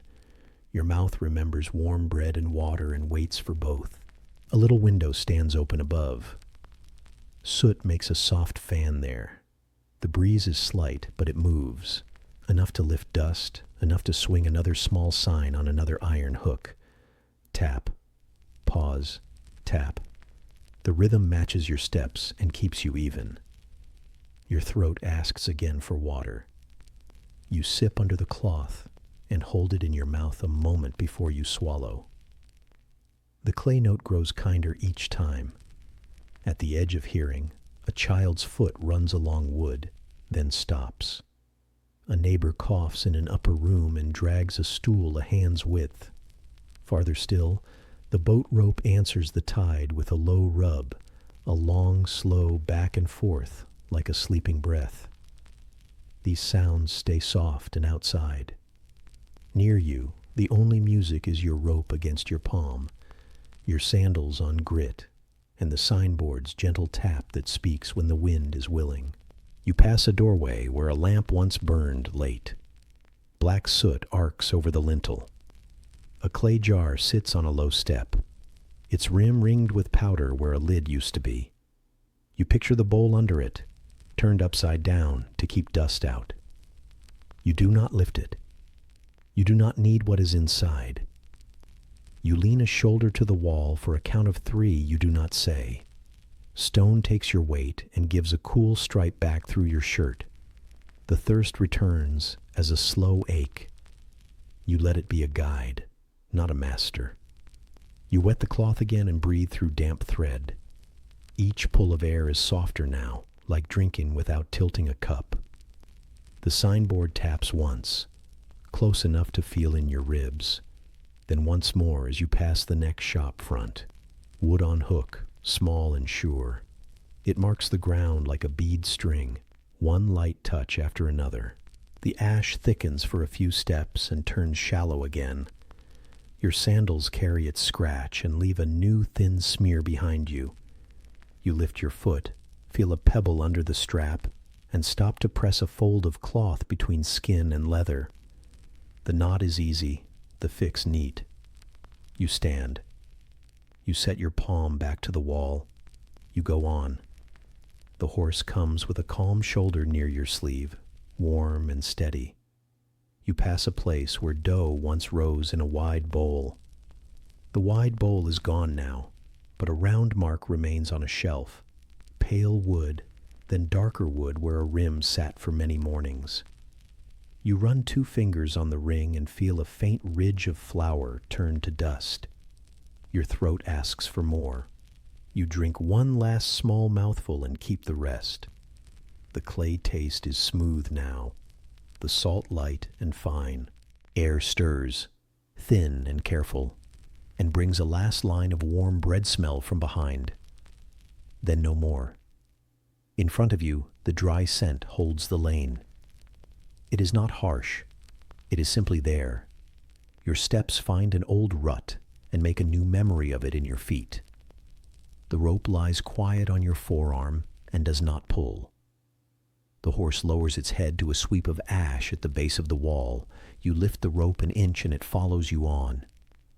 Another signboard swings on worn iron, wood on hook. The same small note as before, but each place gives it a different body. Hollow here, fuller there. You count with it without names. One doorway past, one window, one patch of sun that feels good on your neck and then leaves. The cloth grows warm, then cool, then warm. Your breath stays slow inside it.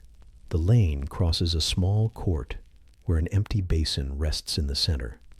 No water waits there today, only a ring of gray where water once lay. You touch the rim. Stone is cool, even without water to feed it. You imagine the drip that should be, but no drop comes. Your throat tightens at the thought, and then lets go. You do not stay. You lead past with quiet steps and return to the shade. Near a shuttered stall, a board leans against a post. Its edge has worn bright where hands have moved it many times. You run your palm along that bright edge and pick up the polish of old oil and skin. A goat calls once from a lane to your left, then scrapes horn on wood and steps away. From somewhere near the shore, A gull gives a short, flat cry and is done. The wood on hook tap takes your ear back and keeps you from wandering in mind. The air presses drier now. Your lips gather a fine line of dust, and you taste it as salt when your tongue finds the corner of your mouth. You fold your lower cloth tighter at the side so it will not slip loose and take grit.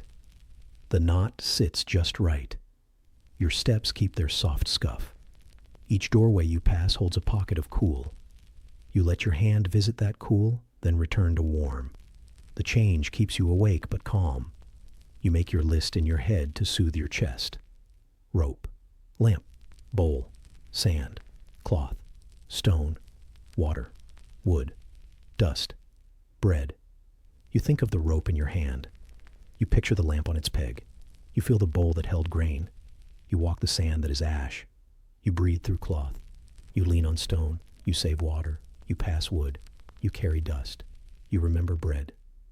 Each word a small peg to hang the moment on. The horse blows out warm air and lifts the bit with a thin ring. A child's foot runs again above and stops again. A neighbor turns a jar and sets it down with care. The dull knock travels out and fades. You keep your eyes low where the ground meets the wall. There you can see the thin lines of wind in the ash, like brush marks on a long board. You place your feet along those lines, and the ground feels more true. The side lane thins to a strip where two houses almost meet. Shade holds you and cools the cloth for a few steps. Your throat rests. The signboard behind you taps once more, a faint friend now, and another signboard ahead answers it, as if passing the sound along. Tap, tap. Wood on hook, wood on hook. You move between them like a bead sliding on a thread. You pause where a step rises into a quiet yard. A bull sits on the step, turned mouth down. A thin rim of dust circles it like a drawn line. You lift one edge to look for water, then set it back without taking. The bowl leaves a clean ring under it, and you wipe your finger through the ring, then clean your finger on your cloth. Your hand smells of clay and old soap. Your mouth holds a small thirst, but a soft one. The lane clears again. You find a long, even stretch and let your stride settle. Sand whispers under your sandals. Hooves tap in mild time. The rope rests like a tame snake across your arm.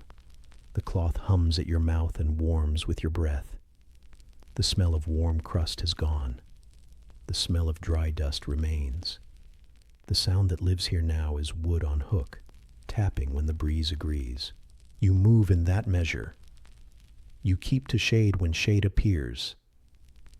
You take sun when it comes and leave it when it goes. You hold the wall when it turns, and you let it go when it straightens. You wet the cloth when it dries and drink when the tongue insists. You do not hurry. You do not stop. You listen for the far rope by the water and hear it faintly. You carry on with the signboard's light note in your ear. You breathe and let it be. Dust settles on your sandal, then leaves again. A soft line of salt gathers at your lip, and you press it with your tongue and taste it. The horse breathes, the bit stays quiet, and the rope keeps its easy weight. The wall gives cool when you need cool. The lane gives space when you need space. The signboard taps one last time above a shuttered door, wood on hook, small and sure. The sound fades as you pass, and your breath takes its place, slow and even, as the sea keeps breathing somewhere beyond the stone. The warm bread smell slips off your tongue as you leave the side lane. Dust sits dry at the back of your throat. The signboard behind you taps once, a small wood-on-hook note that fades with your steps. You push a low door and step into a quiet courtyard. Figs hang heavy over a strip of shade, and the air is waxy sweet. Your shoulder finds cool darkness along the wall. A mule shifts near the trough, and the bell under its jaw gives a soft clink. Your hand tightens the lead, and the slow sound settles into your chest. Stone under your sandals feels cool where the sun has not touched. Grit lifts and rolls, then rests. You breathe and taste a mix of fig sap, old smoke, and dust. The leaf above you is smooth on your knuckles, thick as oiled cloth. You let it brush your skin, then let your fingers drop to the rope. The mule leans its weight from one hoof to the other. Clink. The note is small, like a spoon against a bowl. It stays in your ear and makes time feel even. A shallow bowl sits on the bench by the door. You lift the small jar and pour. Water bends light in the bowl and makes a round smell, clean and cool. You carry it to the trough and tip the rest toward the mule. It lowers its head and drinks. Its breath is warm and damp on your wrist. A lace of dark hair sticks to your skin. You brush it away and fold your sleeve. Clink. The bell answers your small move and then is still. In the far house beyond the courtyard wall, someone coughs once, then twice. The sound fades into stone and is gone. You take the lead and check the knot near the ring. The rope is stiff with dust and sweat. You press the twist flat with your thumb and tie again so it will not slip. Your palm holds the rough grain. Your shoulder takes the pull, and you test the weight. Clink. The mule gives a slow shake, ears shifting, tail swishing, and the bell gives you that same soft note. From a corner, a rat moves under the woodpile with a dry scratch, then stillness. You watch the gap and wait, then let your eyes go back to the animal's flank. You brush ash from its hair with the side of your hand. The hair is warm, the ash is fine. Your skin wears it. You set a small cloth on the bench and lay your few things flat.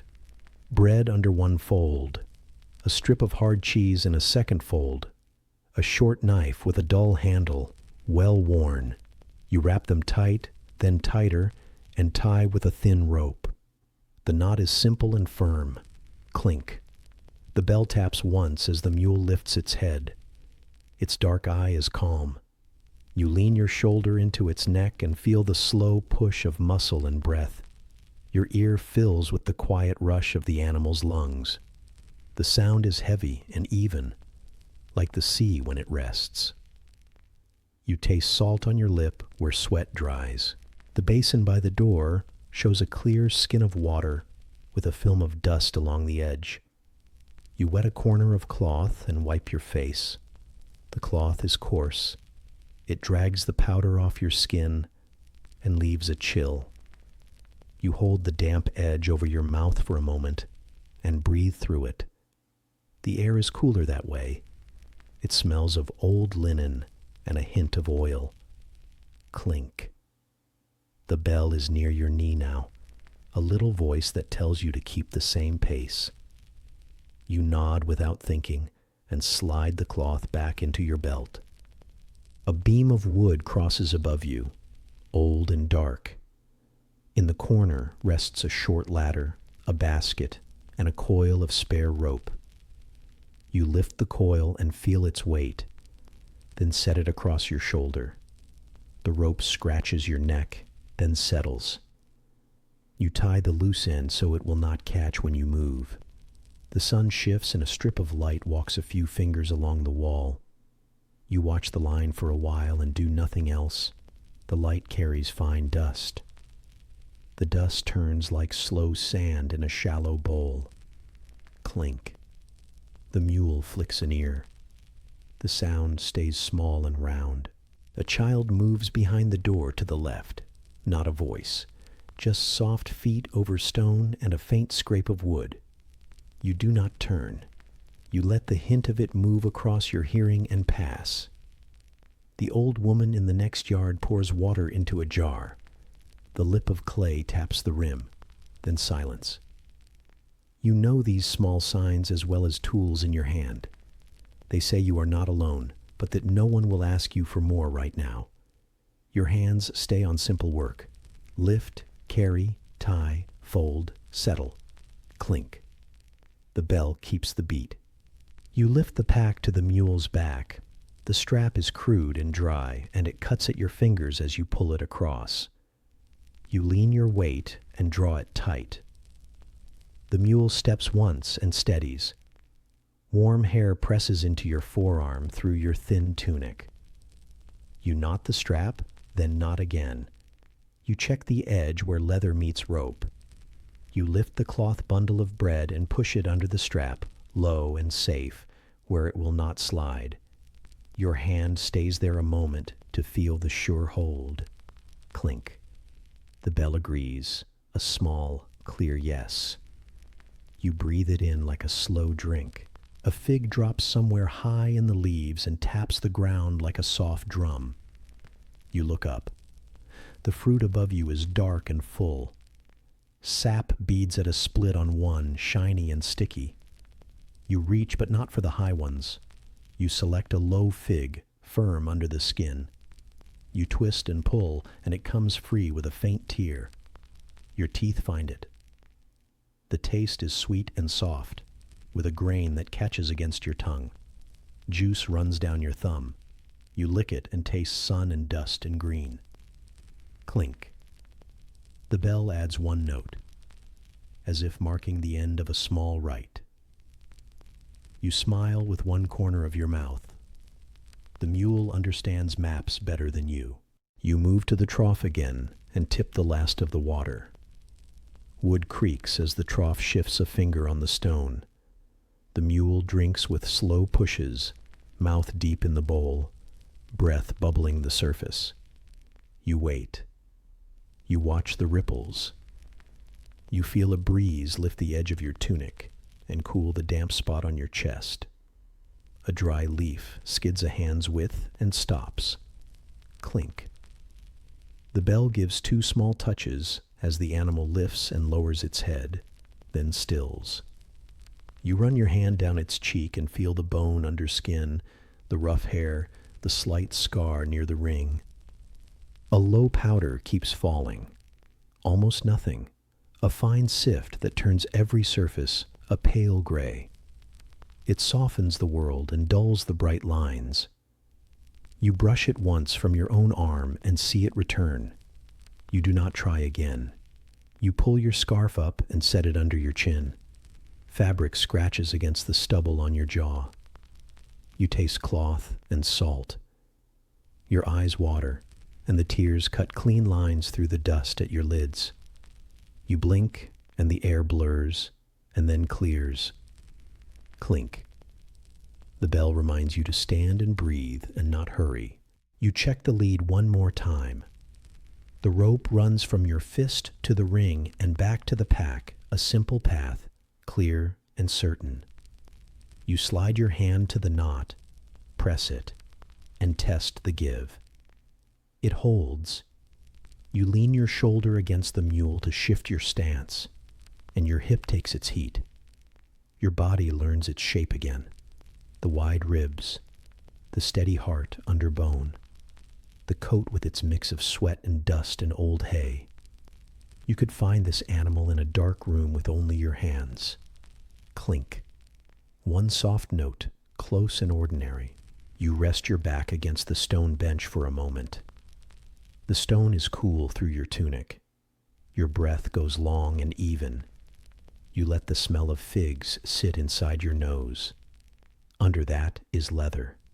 Under that is faint smoke that never quite leaves. Far off, a boat rope answers the slow pull of water with a tired creak. You do not see the water, but the sound is known. It slips over the roof and into the yard like a memory that stays out of sight. Clink. The bell places you back in the present. You open your eyes and find your hand already closing on the lead. A single line of ants cuts from the wall to the base of the trough. You watch the small freight move grain by grain. One carries a seed. One carries a scrap of skin. One carries nothing and still walks. You wait for them to pass before you set your heel down. You feel the rough sand press under the thin sole. You lift and lower, lift and lower. The pace is slow on purpose. Clink. You count your breaths to the sound and feel steady. You fold the damp cloth and tuck it deeper under your belt. You press your palm to the mule's neck and hold. Your fingers find a warm hollow near the jaw. You scratch there, slow, and the head dips once. You let the hand fall and take up the lead. The rope is sure in your fist. Your other hand checks the pack, presses the bread, tests the strap, makes sure the knife is in its place. You look once to the door and the bit of light beyond. It is pale and soft. Clink. The bell is ready to move. A neighbor's broom rests against the far wall, bristles hard with age. A wisp of ash lies across the top and does not fall. A cracked lamp sits near it, wick black and cold. A thin thread of spider silk ties lamp to beam, a small, sagging line. You touch none of it. You let the space keep its little order. You and the animal stand inside it, like two stones in a river. Water moving but not seen. Clink. The sound is your river now, a gentle course you can hold. You step to the door and put your shoulder to the wood. The hinge gives a tiny squeal, then calms. Light from the lane touches the mule's chest in a gray sheet. You tighten the lead. The rope bites into your fingers and then finds a place that feels right. You roll your shoulders to settle the pack and feel the strap lay flat. Your tongue touches the dry well at the roof of your mouth. You think of the next well, a jar set under a shed roof, not far. Your feet know the turns. Your hands know the gates. Clink. The bell is your guide, not a voice, just a pulse. You look once at the fig tree. Its wide leaves do not move. The shade it gives is deep and slow. For a breath, you stand in it and let it close around your neck and shoulders like a cloth dipped in cool water. The smell sits warm and sweet at the back of your nose. Your eyes half close. Your grip does not loosen. Clink. The small note draws your eyes open again. You lead the mule one step, then two. Stone gives way to a drift of fine sand. The rope rubs your palm and warms the skin. You feel each grain push and roll, then settle. From the alley comes a faint tap, a tool hitting wood, then silence. Your ear waits, but the sound does not come again. You and the mule take a third step. Clink. The courtyard breathes once behind you, and the shade lets you go. For a moment, you pause again, just within the door. You listen for the cough, the child, the boat rope. The world is quiet. Dust hangs like a soft veil, then lifts. Your chest rises and falls. You hold the lead. You think of nothing large and nothing far. Only tie, carry, fold, settle, lean, watch, breathe, wait, clink. The bell keeps the count you need. You step into the lane. Light wraps your legs. Warmth rises from the stone and meets the cool air under your tunic. The smell of figs thins and the smell of dust grows.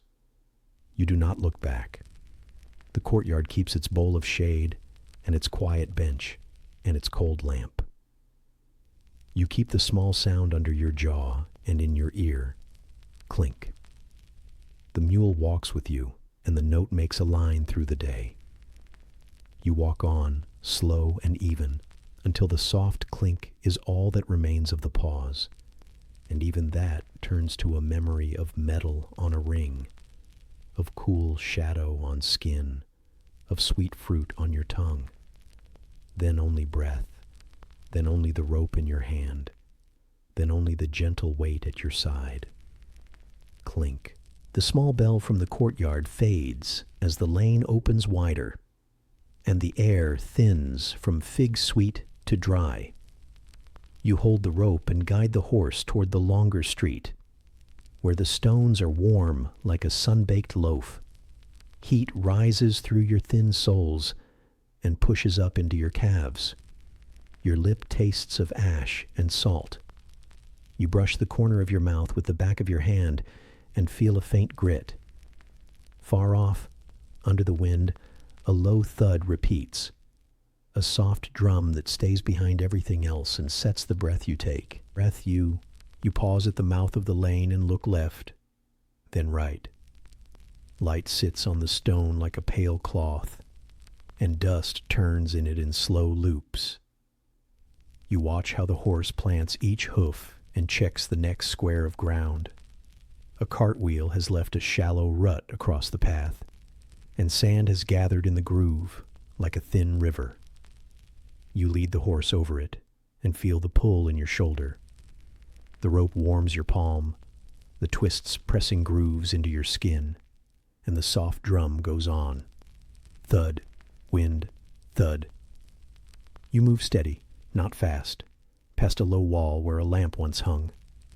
The hook is there, and a smear of smoke stains the stone like an old memory. A door stands half open, and a cool line of air slides across your wrist as you pass. It smells of water held in a jar and of wood rubbed smooth by hands. Inside, a neighbor coughs once and settles. You do not turn. You carry your small things in your belt and let the drum far off keep your steps even.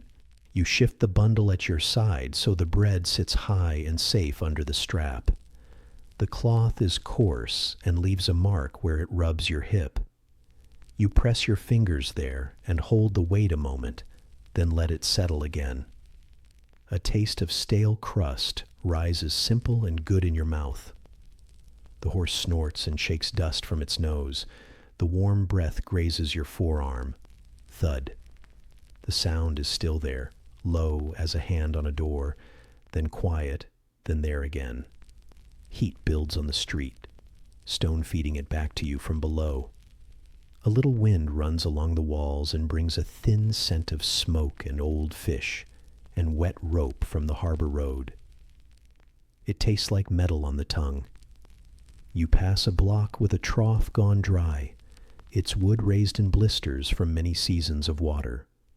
You touch it as you go, fingers finding the worn edge where many palms have rested. The grain is rough under the thin shell of ash. Thud, soft and slow, measured by the wind. You let the rope slip a finger's width and then hold again. A small rhythm you know from market days and morning runs to the well. You watch the horse's shoulder move under skin, hair salty where the collar sat earlier, hair dusty where your hand brushed it clean. A fly lands and leaves, nothing more. Your breathing finds the same pace as the far drum and stays there. A goat bleats from a yard, a flat sound, then silence.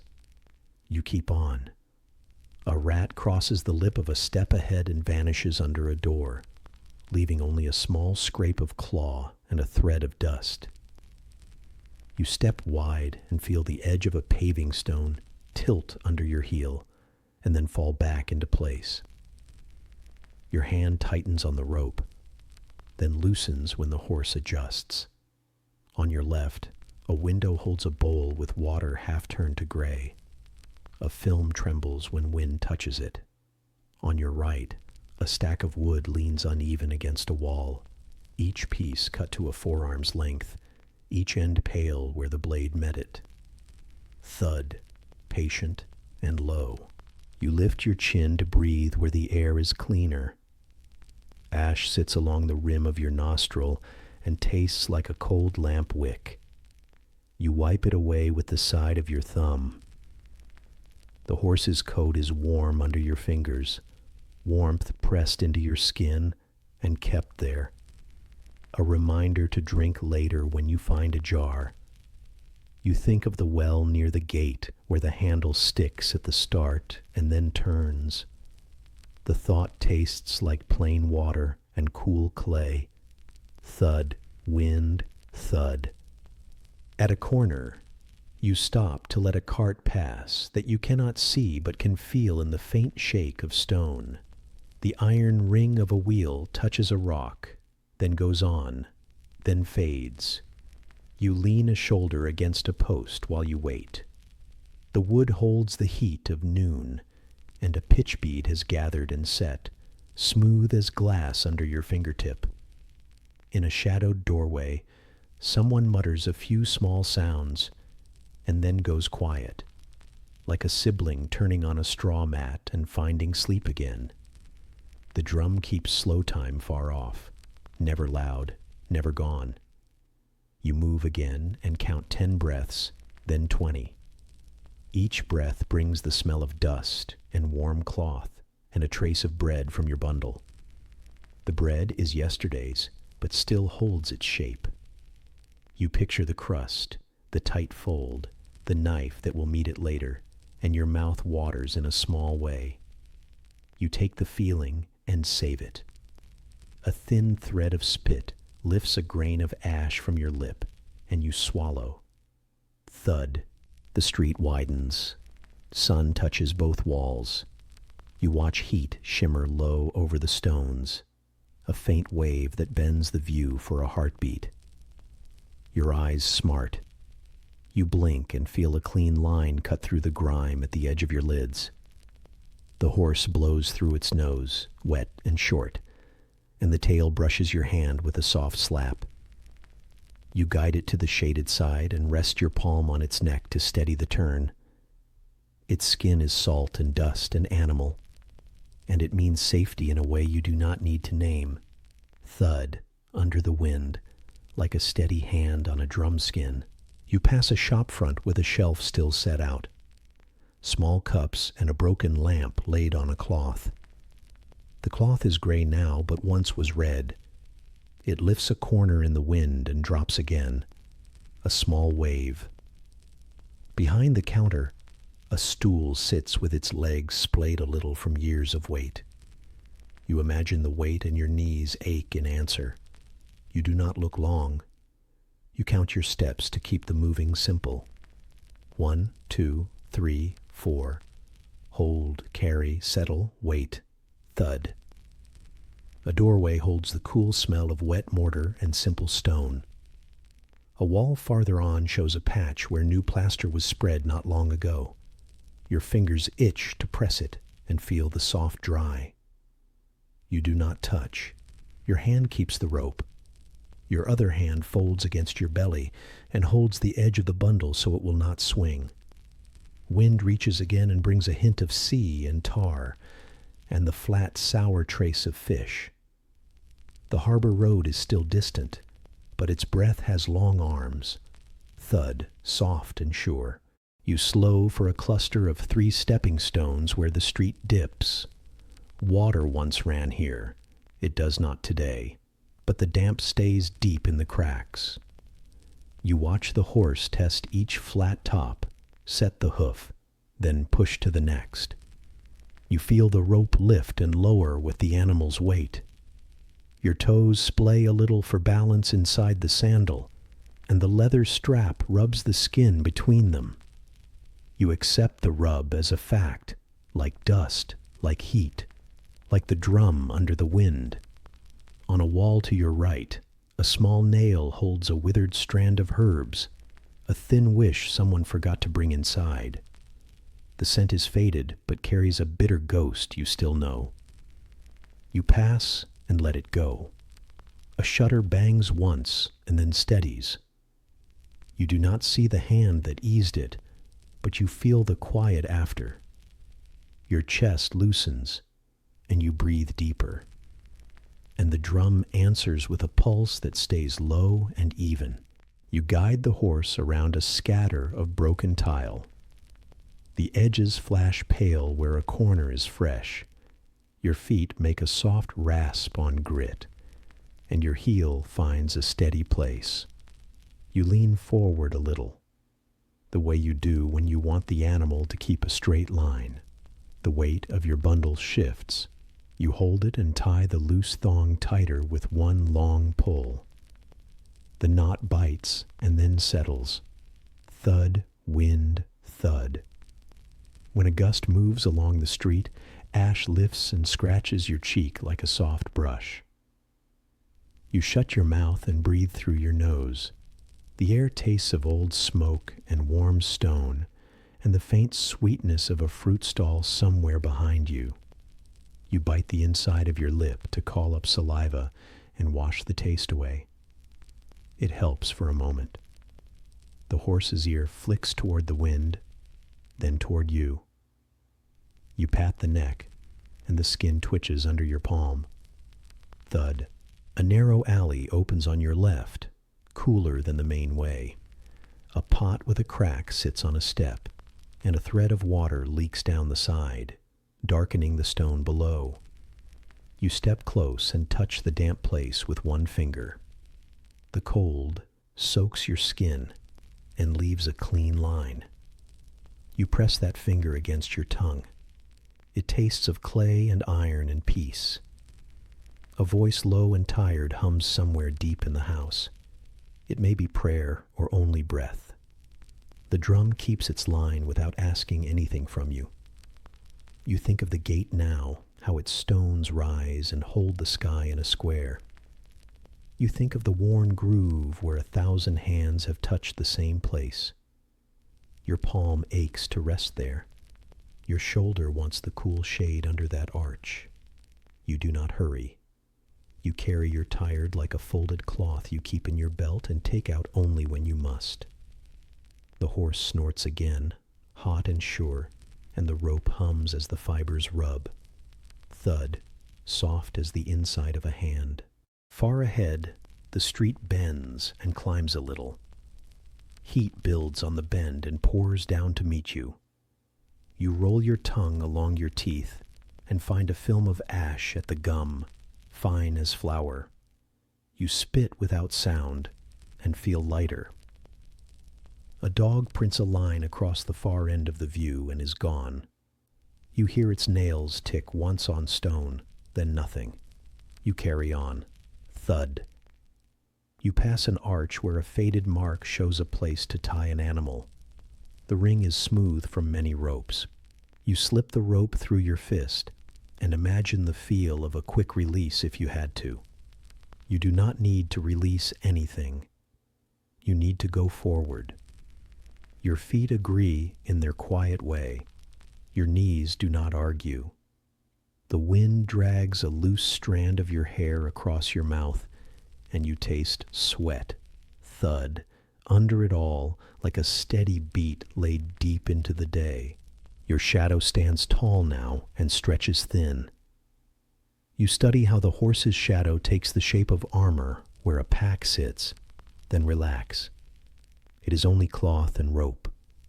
Your mind tries to count the loose stones ahead and gives up at 5. You let the count fade and listen instead. A boat rope answers the tide, a soft creak that reaches inland, and you hold that sound next to the drum. They fit together without touching. You breathe to both and walk. At the next crossing, you stop and wait for a breath.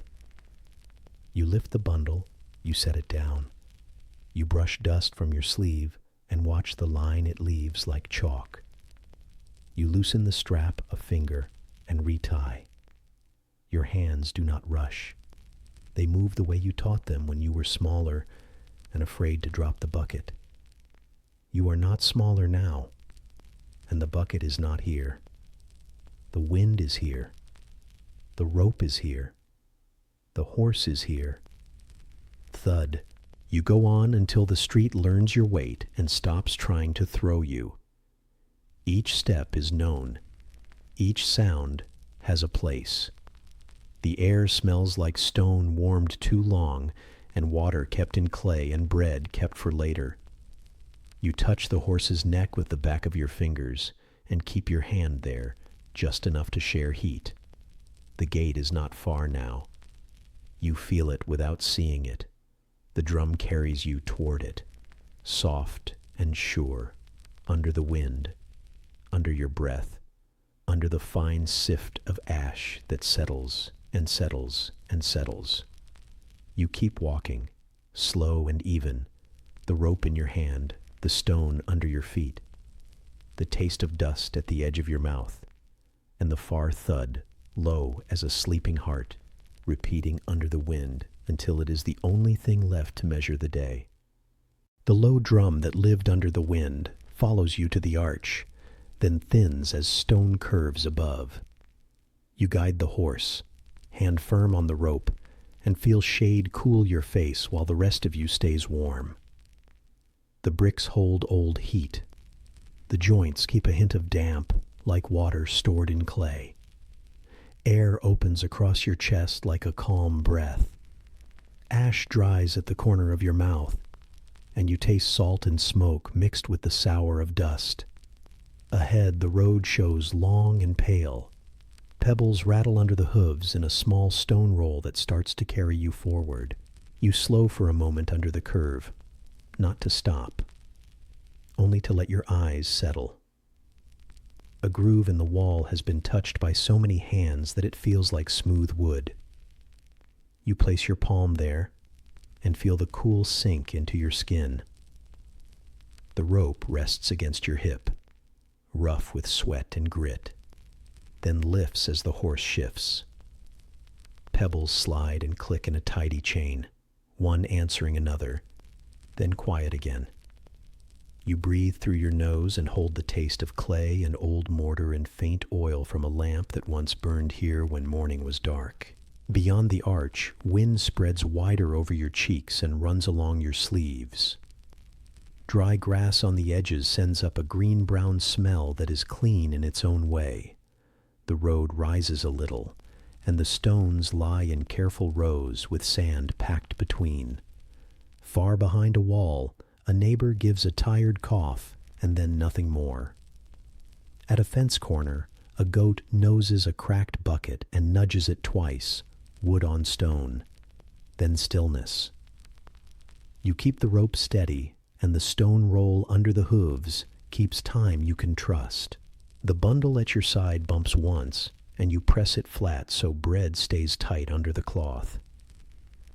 You lift the edge of the fold to check the tie, then smooth it down again. A chip of grit has worked under your belt. You slide 2 fingers in, catch the grain, and flick it away. Your skin there is damp, salt drying on salt. The horse leans, and the rope rubs your palm, making a faint line that matches the twist. Pebbles answer that lean with a soft rattle, then settle. Your mouth is dry, and the thought of water in a cool bowl is bright and simple in your head. A beam once used for a gate lies near the ditch, dark with age and cracked along its length. You lean a little to look and pass it by. The arch behind you shrinks, then frames a square of town you no longer need. Ash gathers in the crease of your eye. You wipe it with the knuckle and feel the line it leaves clean across the lid. Heat comes up from the stone through your thin soles, a rise that meets the weight of your legs and holds it. The hooves make the small clatter again, smooth and dry, like seed poured into a jar. You move into the open and feel the sound change shape. Walls no longer push it back. It spreads thin, like flour sifted over a board, and you can hear each grain in the rattle underfoot.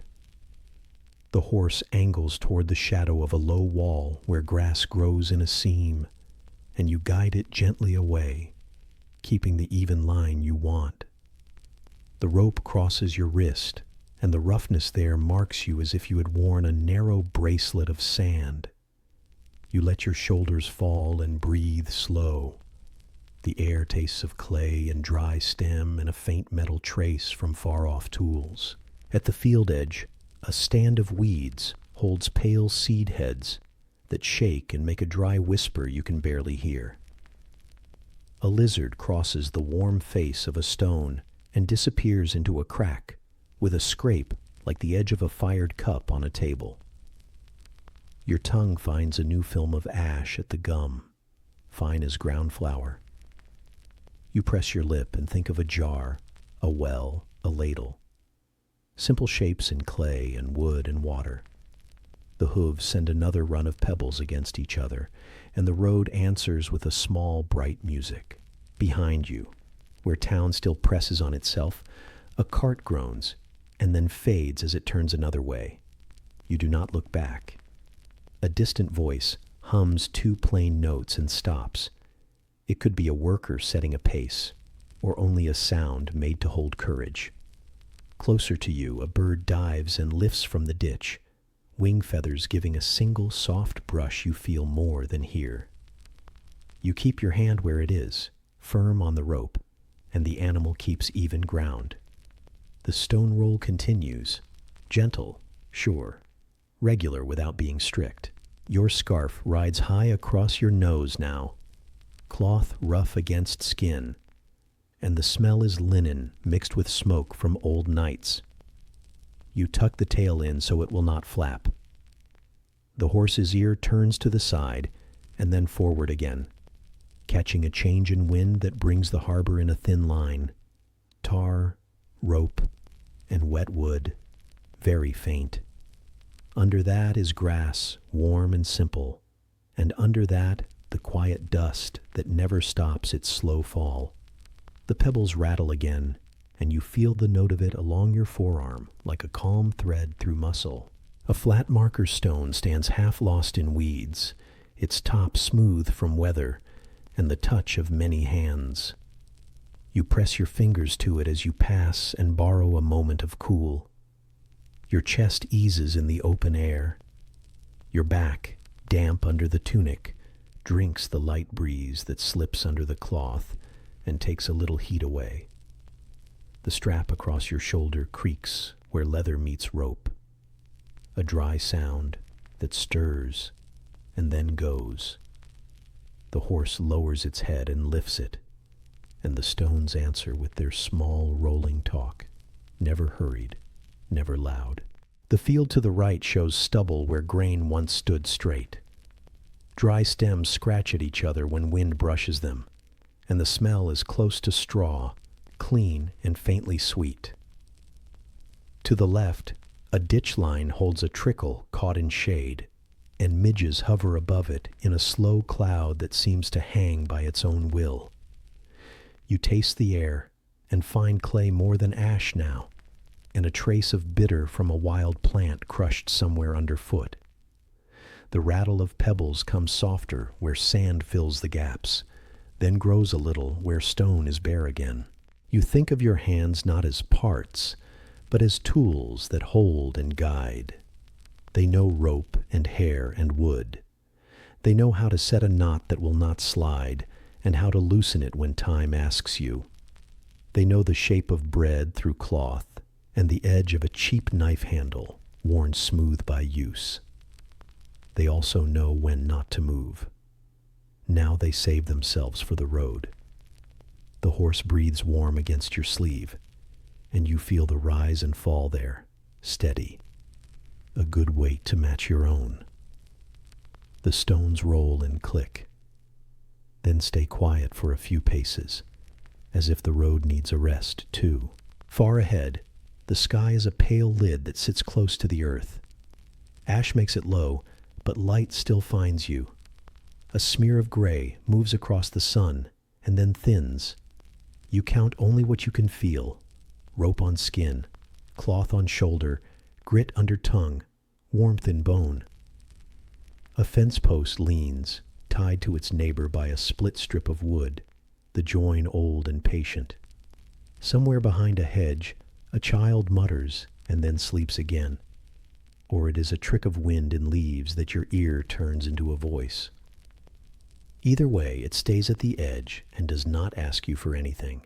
You pass a small shrine set back from the road, its paint pale now, its ledge holding a cracked cup with dry petals curled inside. The cup smells faintly of oil that once burned there, a thin ghost of heat. You do not stop. You bend a little at the waist to ease your back and feel the strap shift and settle in a better place. The horse finds a patch of flat surface, and the hooves let loose a tidy run of stones, a spill, and settle you could almost hum to. if you had a voice for such things. The sound straightens your head. It gives you steady. Ahead, the slope falls a little and shows a strip where wheel ruts have cut deep. You guide the animal along the smoother line, not the center, not the edge, but the place that gives and does not hold too much sand. Your heel slides half a finger and then stops. The sandal leather presses your skin and keeps it. A sharp scent of crushed fennel rides past and then is gone. The air over the ditch is cooler, and the skin on your wrist tightens as it dries. The rattle comes and goes like a small river finding shallows and then stones again. For a time you do nothing but watch how the horse chooses ground. The shoulder moves under hair like a slow tide against a pier of bone. Your hand keeps the same pressure, no more, no less. An old dog lies in a doorway of a low hut, lifts its head, tastes the air, and sets its chin back down on paws. From far off, the harbor gives a single rope creak carried on a shift of wind, and it threads itself through the pebble music without trouble. These are quiet signs. They line the road and say you are moving truly. When the wind turns, ash comes thin and soft and coats your eyelashes. You blink, and the world clears by a small degree, and you notice the pattern in the stone again. Larger blocks where the road holds a curve, smaller where it needs to bend around an old root or drain. The horse's hoof finds a hollow and lifts out, and the stones run and settle with that same fine sound, like small shells around a bowl. You think of a room with a low lamp, of a hand setting clay on a shelf, of bread cut in thick slices and wrapped again. Simple pictures calm the inside of your head in the same way the stone roll calms the day. Your shoulder complains in a quiet way where rope has pressed since early light. You do not answer with anger. You shift the weight, fold the loose end back over itself, and let the pressure land on a new spot. Your neck loosens a little. The horse turns its ear toward you and then forward to the road. You read that tiny sign and feel how the two of you know this work. The pebbles clatter once more. A run, then a hush. A dry music that keeps its own rules and asks nothing large from you except that you keep going. The arch is far behind now, small as a frame for the last close walls. Out here the road holds more sky than stone, and the smell of dry grass holds more than the smell of town. You breathe the wide air and taste clay and the thin iron hint of the bit. Ash still finds you, but it is lighter here and does not own the day. Your hands are dusted as if with flour. When you wipe them on your tunic, the cloth shows the mark and becomes part of the road too. The horse lowers its head and keeps the same calm pace that the pebble sound has taught you. You carry yourself the way you carry a full bowl. Careful hands, quiet steps inside, no hurry, no waste. The rope crosses your palm and leaves its print. The print fades and returns and fades again. The sun sits muted behind the ash, but its warmth still reaches skin and wood and stone and the top crust of your bread bundle. You watch the line of the road tilt slightly to the right where a hedge bends away, and you guide your animal there, not for any plan, only for the cleaner ground offered to you. The little stones rattle and roll and rest. The sound holds you like a thin thread that does not break. You go on until the town is only a weight behind your ribs, and the arch is only shape and memory. The road breathes open and stays open. Clay and dry stalk and old wood make a low band of scent around you. The rope is warm where you hold it. Your fingers match its twist without thinking. Pebbles keep their quiet roll under the hooves, a small, steady music that rides with you beyond the last close walls and into the long, pale reach of the day. where the air is wide and the only measure you need is that soft clatter sinking into dust and then rising again, faint and sure, over and over, until the edges of sound and light smooth out, and the road is only touch and weight, and that gentle stone roll moving you forward. The pale road eases into fields, and the wide air from the arch folds into rows that run straight. You guide the horse toward the trellis line, where wood posts and rope make a simple path. Dry grass gives way to softer ground. The smell changes from clay and ash to green and damp. Leaves brush your sleeves and keep a cool touch against warm cloth. A small hush rises from every row as the leaves move against each other, and the hush becomes your sound. It is leaf rustle, steady and light, a thin curtain that hangs on both sides of you. You move between posts the color of old smoke. Each post holds a crosspiece with a loop of rope that has grown stiff with time and weather. Sand lies in the shallow run between rows, and dust floats when hooves press the ground. The horse lowers its head and finds quiet footing near the center. You keep the rope short so vines will not catch. Leaves brush your sleeves again, cool and wet where the night held water. The hush along the trellis keeps close to your ear and settles your chest. A dull glint lies at the edge of your view. You lean and see a pruning hook in the dust. Its curve holds a shape you know from morning work in other months. Iron has kept the night's chill. When you pick it up, your palm feels a clean cold through the dirt that coats the handle. You wipe it on your tunic and set it on the lowest rail of the trellis, safe from hooves and wheels. The grain of the wood is rough against the iron, and the tool rests there as if it remembers where it belongs. Leaf rustle runs soft along the line and carries the small act away. A basket sits near a post, turned on its side, its weave showing gaps where reeds broke. Beside it lies a shallow bowl with a finger of water left at the bottom. You lift the bowl and pour a little onto a corner of cloth.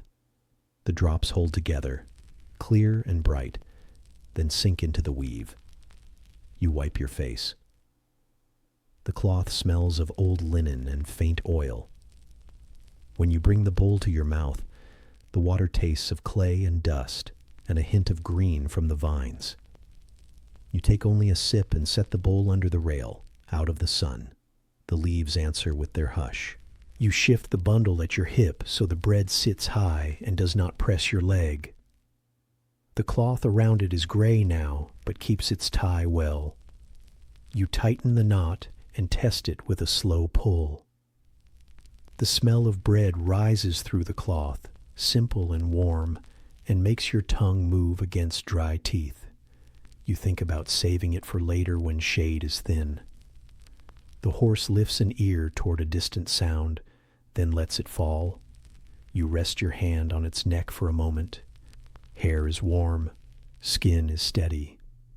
The hush runs on, leaf on leaf, along the trellis. Where a tie has slipped, vine meets rope in a loose hold. You lean and press it firm again. The rope gives a faint scrape against wood as you pull. Fibers bite your fingers, then settle in place. You add a second wrap so the knot will not slide. Sand clings to your skin and makes a fine grit in each crease. The horse waits without strain, and its shadow leans into the row at an angle that tells you the day is not yet old.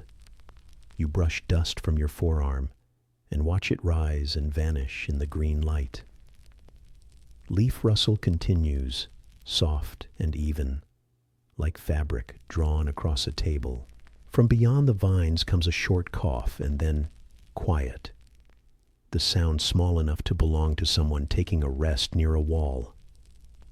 You hear a goat shift in a yard, a dull thud of horn against wood. Then nothing. Farther still, under the faint pull of wind, the harbor sends a rope creak that touches the edge of your ear and slips away.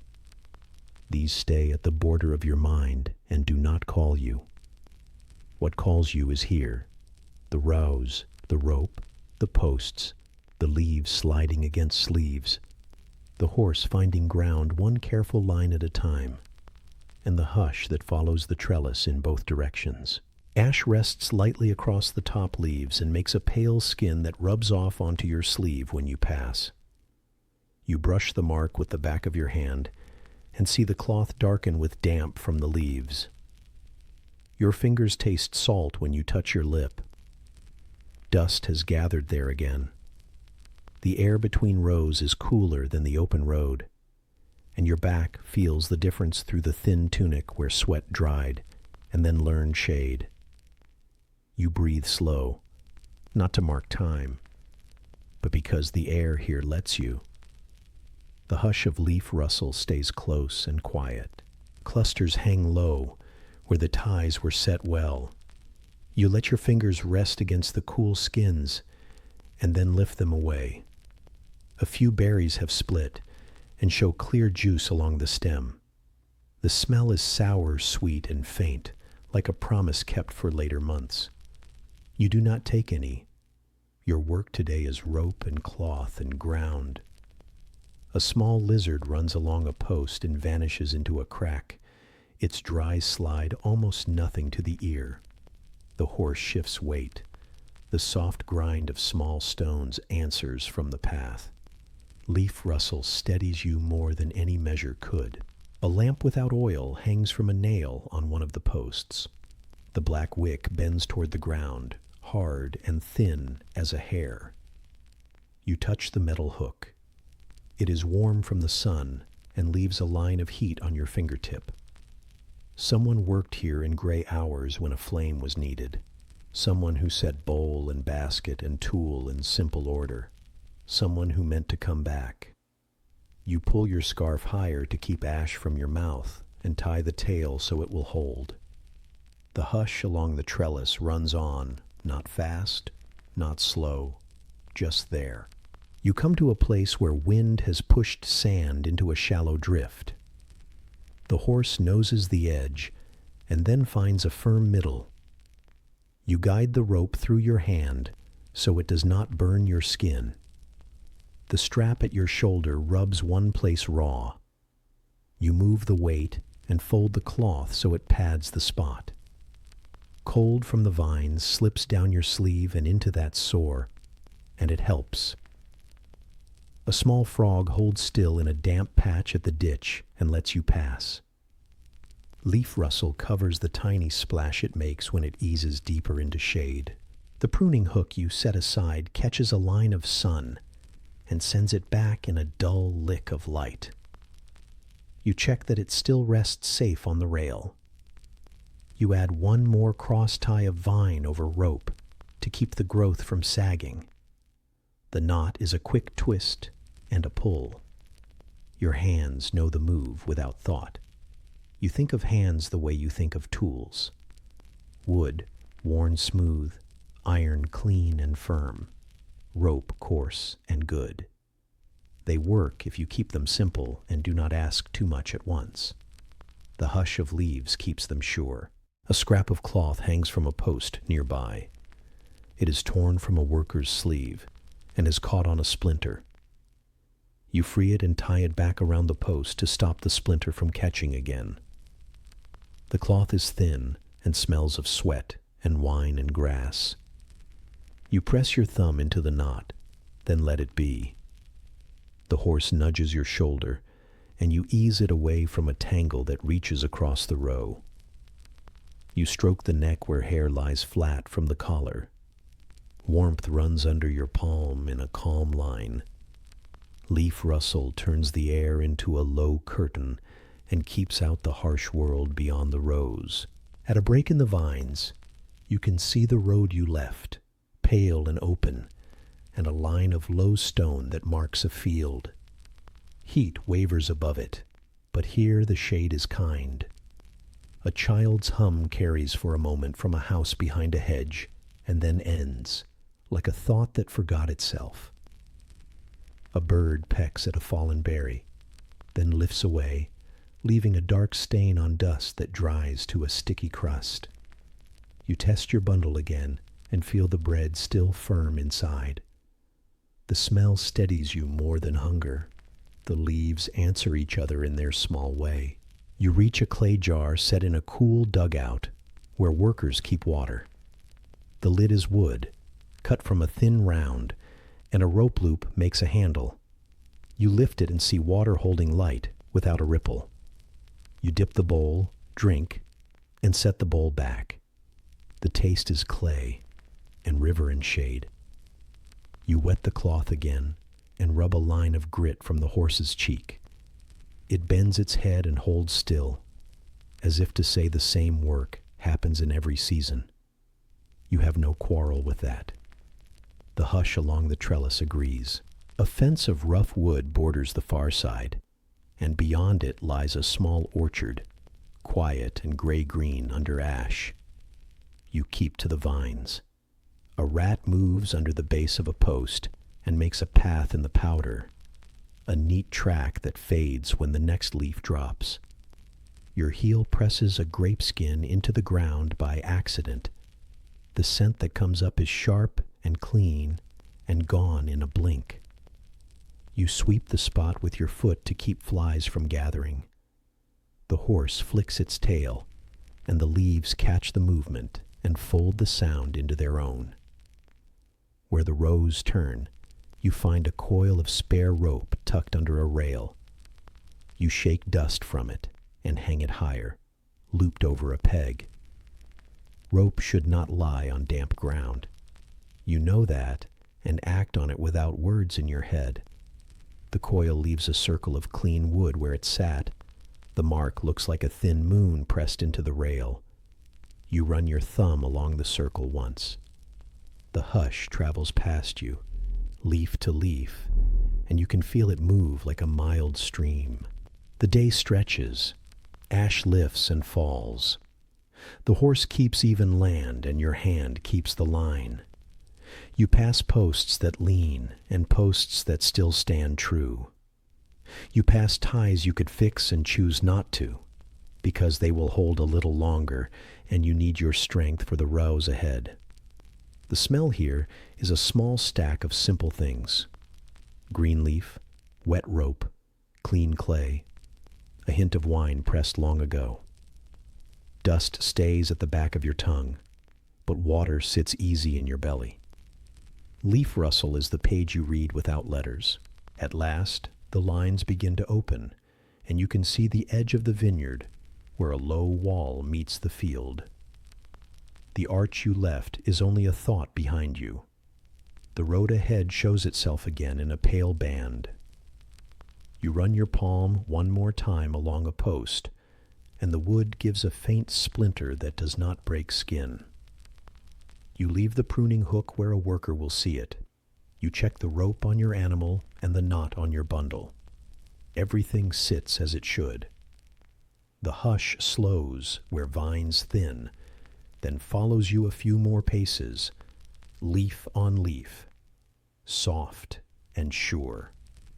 You move out from the rows and hold the quiet you earned here.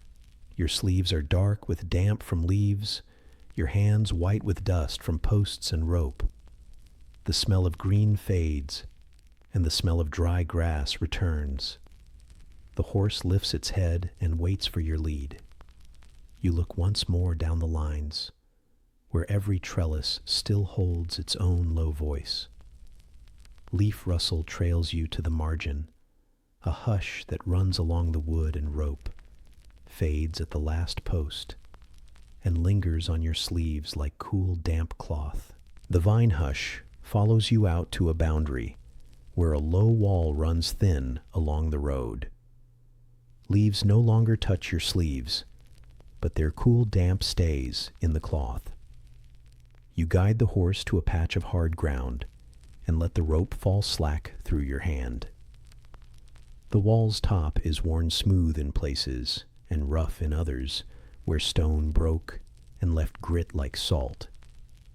You lower yourself onto it.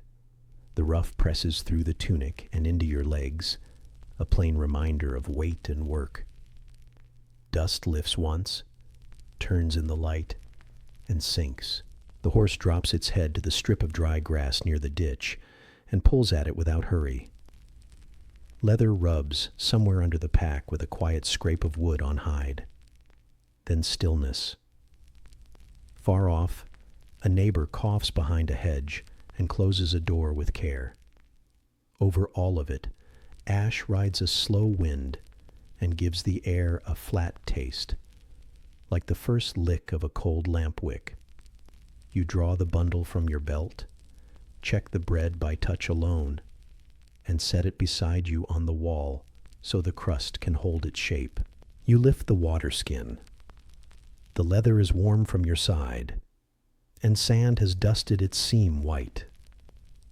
It smells faintly of oil and smoke from many nights near a fire. When you tilt it, the mouth gives a soft glug, a small hollow water sound that reaches down your chest and makes your ribs settle. The first drink is not cool, but it is kind. It tastes of clean clay and old rope, and the shade that lived in the jar before you filled the skin. You swallow and hold the skin against your thigh, feeling the weight inside move and come to rest. You pour a little water into your palm and wipe the ash from your lips. It leaves a gray smear on your hand that you clean on the edge of the cloth. The cloth holds the smell of linen and sweat and a trace of vine leaf. The horse turns an ear toward you and then back to the grass. A goat answers from a yard across the field with a flat call, then silence. You angle the bread so sun touches only the edge, not the whole loaf, and you push a finger against the tie to test the knot. The tie holds without complaint. The wall under you keeps its heat like a simple stove. Grit works at the back of your knee where the tunic folds. You shift and let the fold flatten. Your toes find the sandal strap and press it down, easing the rub that began on the road. When you lift the skin again, the mouth answers with the same soft glug, the same hollow water voice that says you can stay a little while. You take a second drink and feel the water slide over dust and salt and smoke and make a quiet order in your mouth.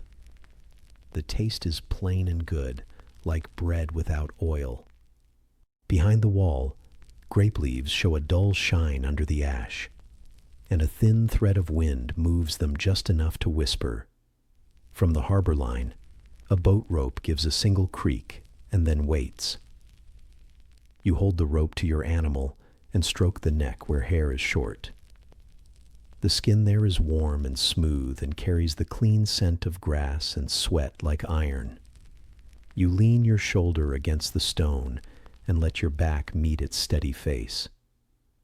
Your chest goes even with the water sound, not because you decide it, but because the sound decides you. You open the bundle and break the bread at the seam where the crust lifts. The crackle is small. The inside is dry and firm and smells faintly of yesterday's fire. You set half on the cloth and rub a crumb against your tongue. It takes a while to soften, and that slowness suits the day. A stray fly lands at the rim of the water skin and walks a circle, then lifts away. You wipe the rim with your thumb and lift it again. The mouth gives that soft glug, a hollow note that is the same each time and never asks for more than a swallow. A line of ants works along the wall beside you, heads down, bodies bright from ash. One carries a husk from a seed, another carries nothing and still moves with purpose. You watch them pass a place where the stone is pitted like bread baked too long. The pit holds dark dust, and when your fingers brush it, the stain clings. You leave it there, a mark of the wall on your skin. The horse shifts closer until the pack almost touches your knee. Wood creaks once as the strap settles. You adjust the rope to keep it from rubbing the same spot again and again. You eat a small piece of bread and leave the rest for later. The taste is honest. Flour, smoke, your own salt. You chase it with a swallow from the skin. The glug answers, soft and round, and for a moment you hear only that and a low scrape of grass in the horse's teeth. Air in the field smells of dry stem and a faint bitter from crushed weed. Your tongue finds the edge of the old ash at your gum and pushes it free. You spit to the side where dust already waits to hide it. The wall keeps your shape without complaint. A rat works along the ditch, nose down, body quick, then gone under a stone. Its track is a small run pressed into powder, and wind begins to lift it even before it is complete. On the far road, a cartwheel hits a shallow hole and hums across, the sound mild and steady. You hold the skin by the neck with 2 fingers and feel how the leather warms fast under the sun. You slide it back into the shade of your thigh and cover it with the cloth for a while. The cloth smells of bread and damp sleeve and a little oil that never fully leaves linen. Your eyes sting. You rub the corners and draw clean lines through the dust there. When you look up, the sky is a pale lid, and the sun is a small shape behind it. Ash gives it that look, close but not sharp. You watch the wind shift a little line of it across the field, and then let your gaze rest on near things. The rim of the bowl you used in the vines, a chip taken from the wall's edge, a small knot in the horse's mane that your fingers want to work free. You do not stand. You can reach it from here. Hair comes loose with gentle pulls. The knot falls into your palm like dry grass. You fold the knot into the cloth with the breadcrumbs so it will not blow into the animal's eye later. Leather squeaks once as the horse lifts its head and lowers it again. You tip the skin and share a small mouthful into the bowl, then coax the animal to it. The tongue laps, rough and careful, leaving a clean, wet ring on clay. You take the last swallow for yourself from the neck, and the skin gives its soft glug, the same hollow water note that has carried you from the first sip. The sound tells you when to stop without counting. A shadow moves along the far hedge that might be a person, or only the wind pressing leaves together. No one comes out. A woman somewhere behind stone hums 3 notes of a work song, and then stops, the rest of the tune not needed now. You lean forward and rub grit from the top of your knee where the wall pressed hard. The grit falls and makes a thin arc on the ground. It looks like a mark on a tablet made with a dull reed. Your mind likes the order of the shape and then lets it go. The horse breathes warm near your ear. You retie the skin with a short slip knot and hang it on the end of the pack so it lies flat. The knot is sure but kind to leather. You fold the cloth around the bread again, smoothing the edge with your thumb until it makes a clean line. Your fingers carry the smell of flour and smoke and the faint sweetness of vine. You press the bundle into its place under the strap and test the hold with the heel of your hand. It does not move. You let your palm rest on the pack a moment longer than needed, just feeling wood through cloth, rope through leather, your own weight through bone. When you rise from the wall, the rough grit that pressed your legs leaves a memory in the skin, shallow marks that will fade when you move. You brush dust from the back of your tunic and see it rise and settle on the stone again. The field holds its mix of green and gray, and the road keeps its pale line. You take the rope and gather the slack. Your hand closes around the twist where it fits best, where the print of the rope on your palm has taught your skin to accept it. The water in your belly sits easy, and the skin hangs quiet at your side. Before you turn, you touch the wall once with the flat of your hand. It is warm and coarse and real. Some places in the world are like this: stone, dust, a bowl that remembers water, a piece of bread wrapped tight, wood that does its job, a rope that holds and does not argue.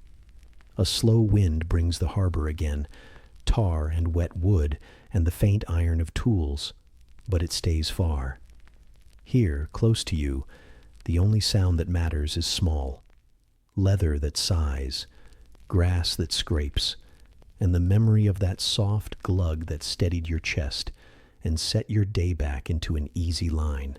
You lead the horse from the dry patch and guide it toward the road's firmer ground. The skin bumps the pack once and then settles against it.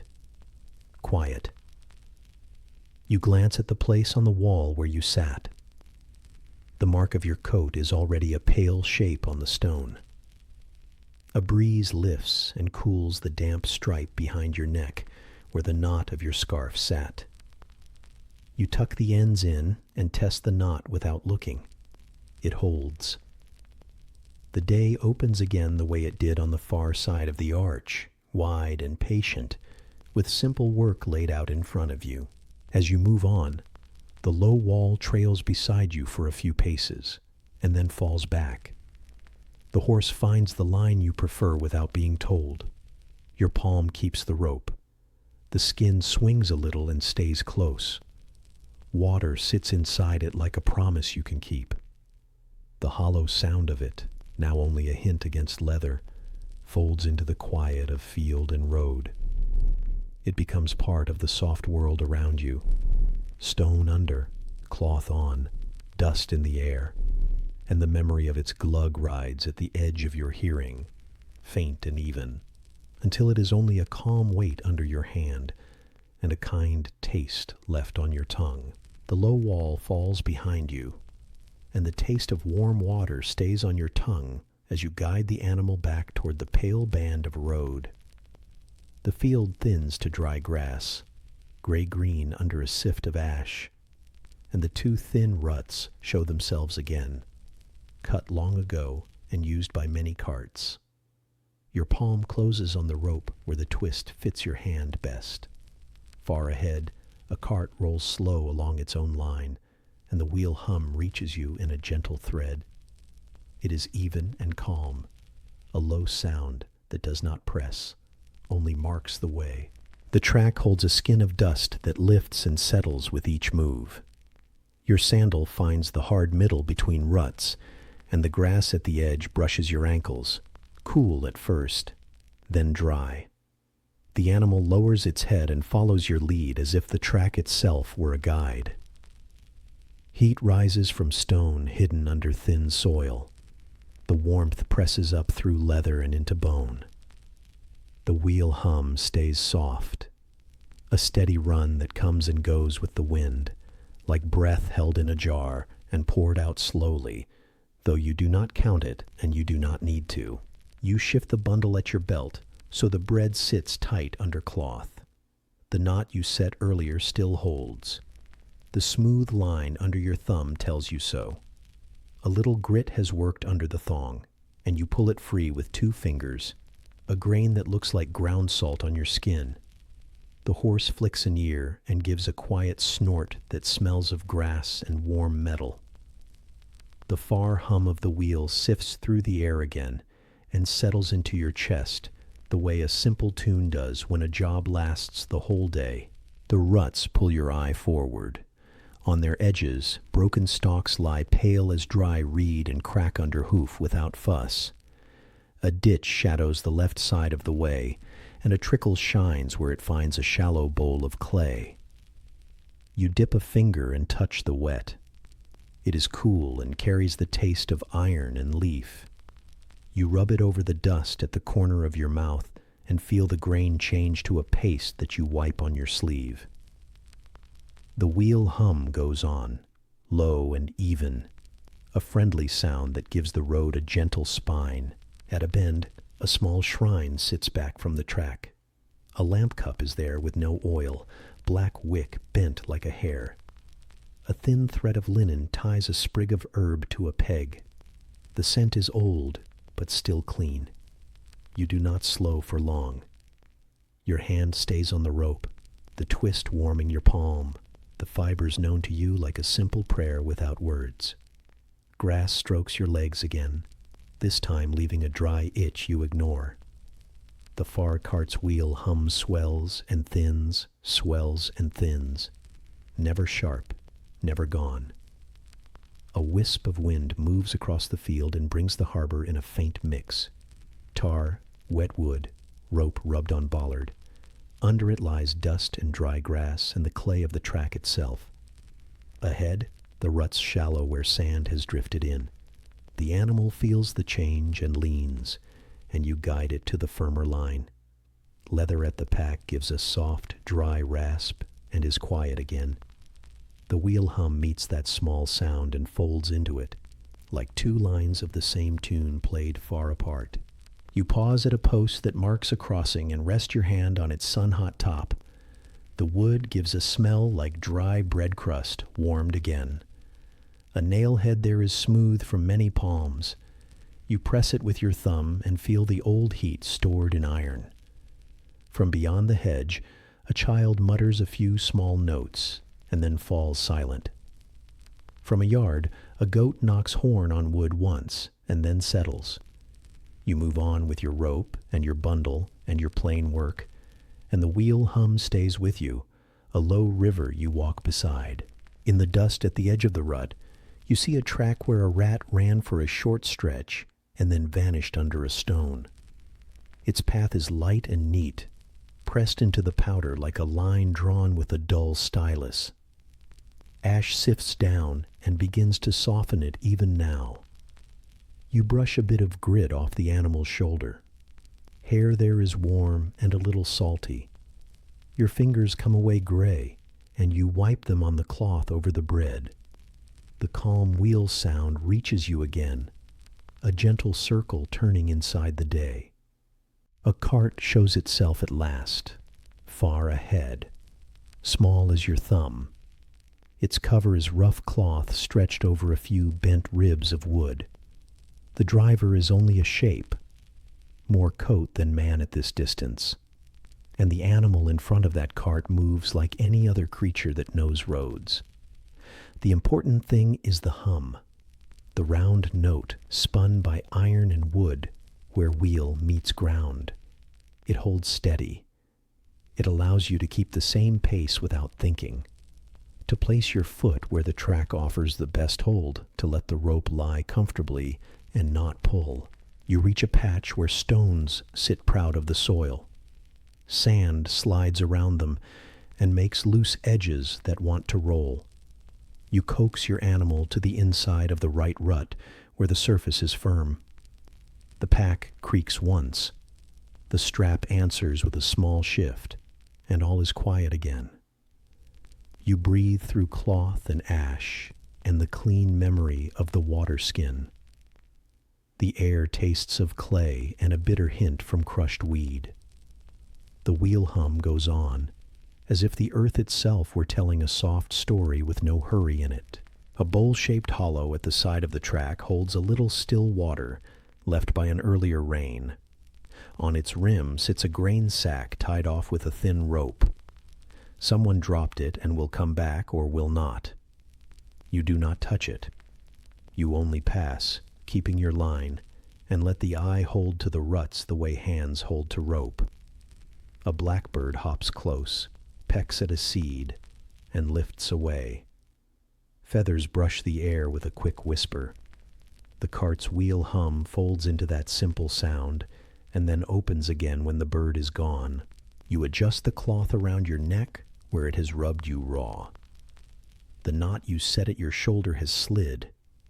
You retie it and wedge a spare piece of cloth under the strap to make a softer bed for the weight.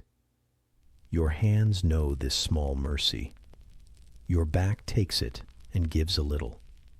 The animal drops its head, and a soft roll of tiny stones answers. The wheel hum keeps your measure. It does not mind that you fix a knot or ease a strap or look ahead to judge the next ground.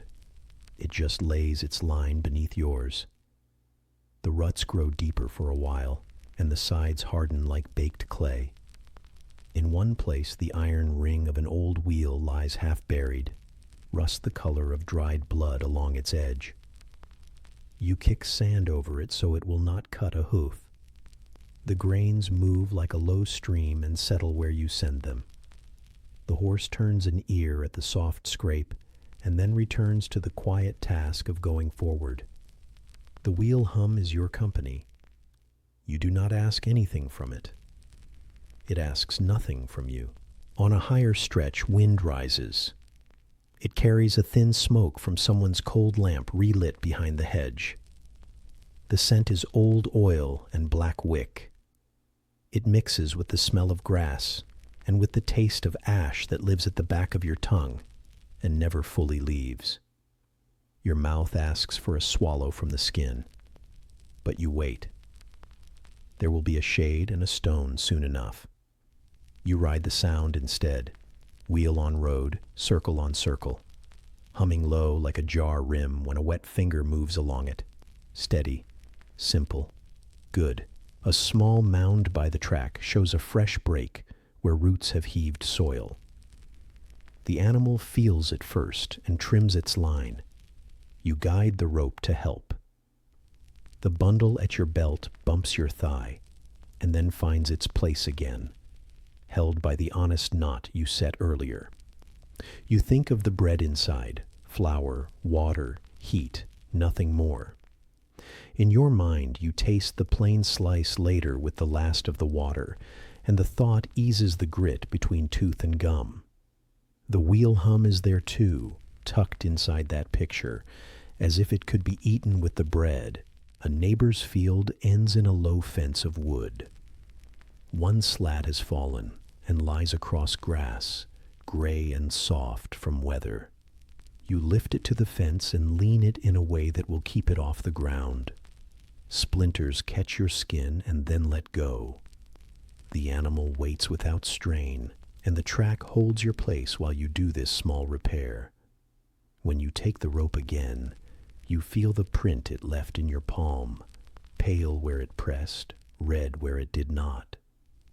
The wheel hum returns to you the moment you move, as if it had paused nearby and now chooses to walk beside you again. The cart ahead turns off onto a sideway you will not use. Its wheels give one last long run of sound over stones, and then soften to almost nothing. You keep to the main track. Your road runs quiet now, but you still hear the hum, not from that cart, but from your own mind, where the day has stored it. It is the tune of useful things, wood that holds, rope that does not slip, water that waits in skin, bread that keeps its shape under cloth, stone that takes weight without groan. You pass a spot where a bowl once sat to cool, a ring of clean dust marking its old rim. The ring pleases you, as clear as a drawn circle. You touch it with 2 fingers, and the powder smooths under your skin like flour on a board. The animal noses your hand, and your fingers smell of grass again. You wipe them on your tunic and taste the air. Clay, smoke, a thread of sea, and the warm, faint sweetness of grain that someone spilled, and the field did not refuse. The wheel hum remains low and kind, a line you can follow without looking. By late light, though the sun still hides behind its ash veil, the ruts turn shallower and the grass grows less dry. Your ankles cool where leaves touch skin. The pack strap whispers once against leather and then rests. You look ahead and see a pale rise where the track climbs toward a line of stones set like teeth across the road to slow a cart. You will take it at an angle so the animal finds solid ground. This is the kind of knowing your body keeps without words. Where to place weight, how to hold rope, when to save water, where to find shade. The wheel hum lays under all of it, a soft guide that does not demand a thing. You carry on until the way finds an open place beside a marker stone. There you plan to stand a moment, maybe share a mouthful from the skin, maybe press grit from the sandal strap and smooth it with a wet finger. But you are not there yet. And there is no hurry. The field breathes its dry scent. Your cloth holds your sweat and cools you a little, and the dust makes its quiet skin on every surface it can. The wheel hum is still with you, even and calm, a round sound rolled flat by distance and time, keeping your pace measured and easy as you move along the twin ruts, rope in hand, animal at your side, and the long road carrying you forward with all the steady grace a cart track can give.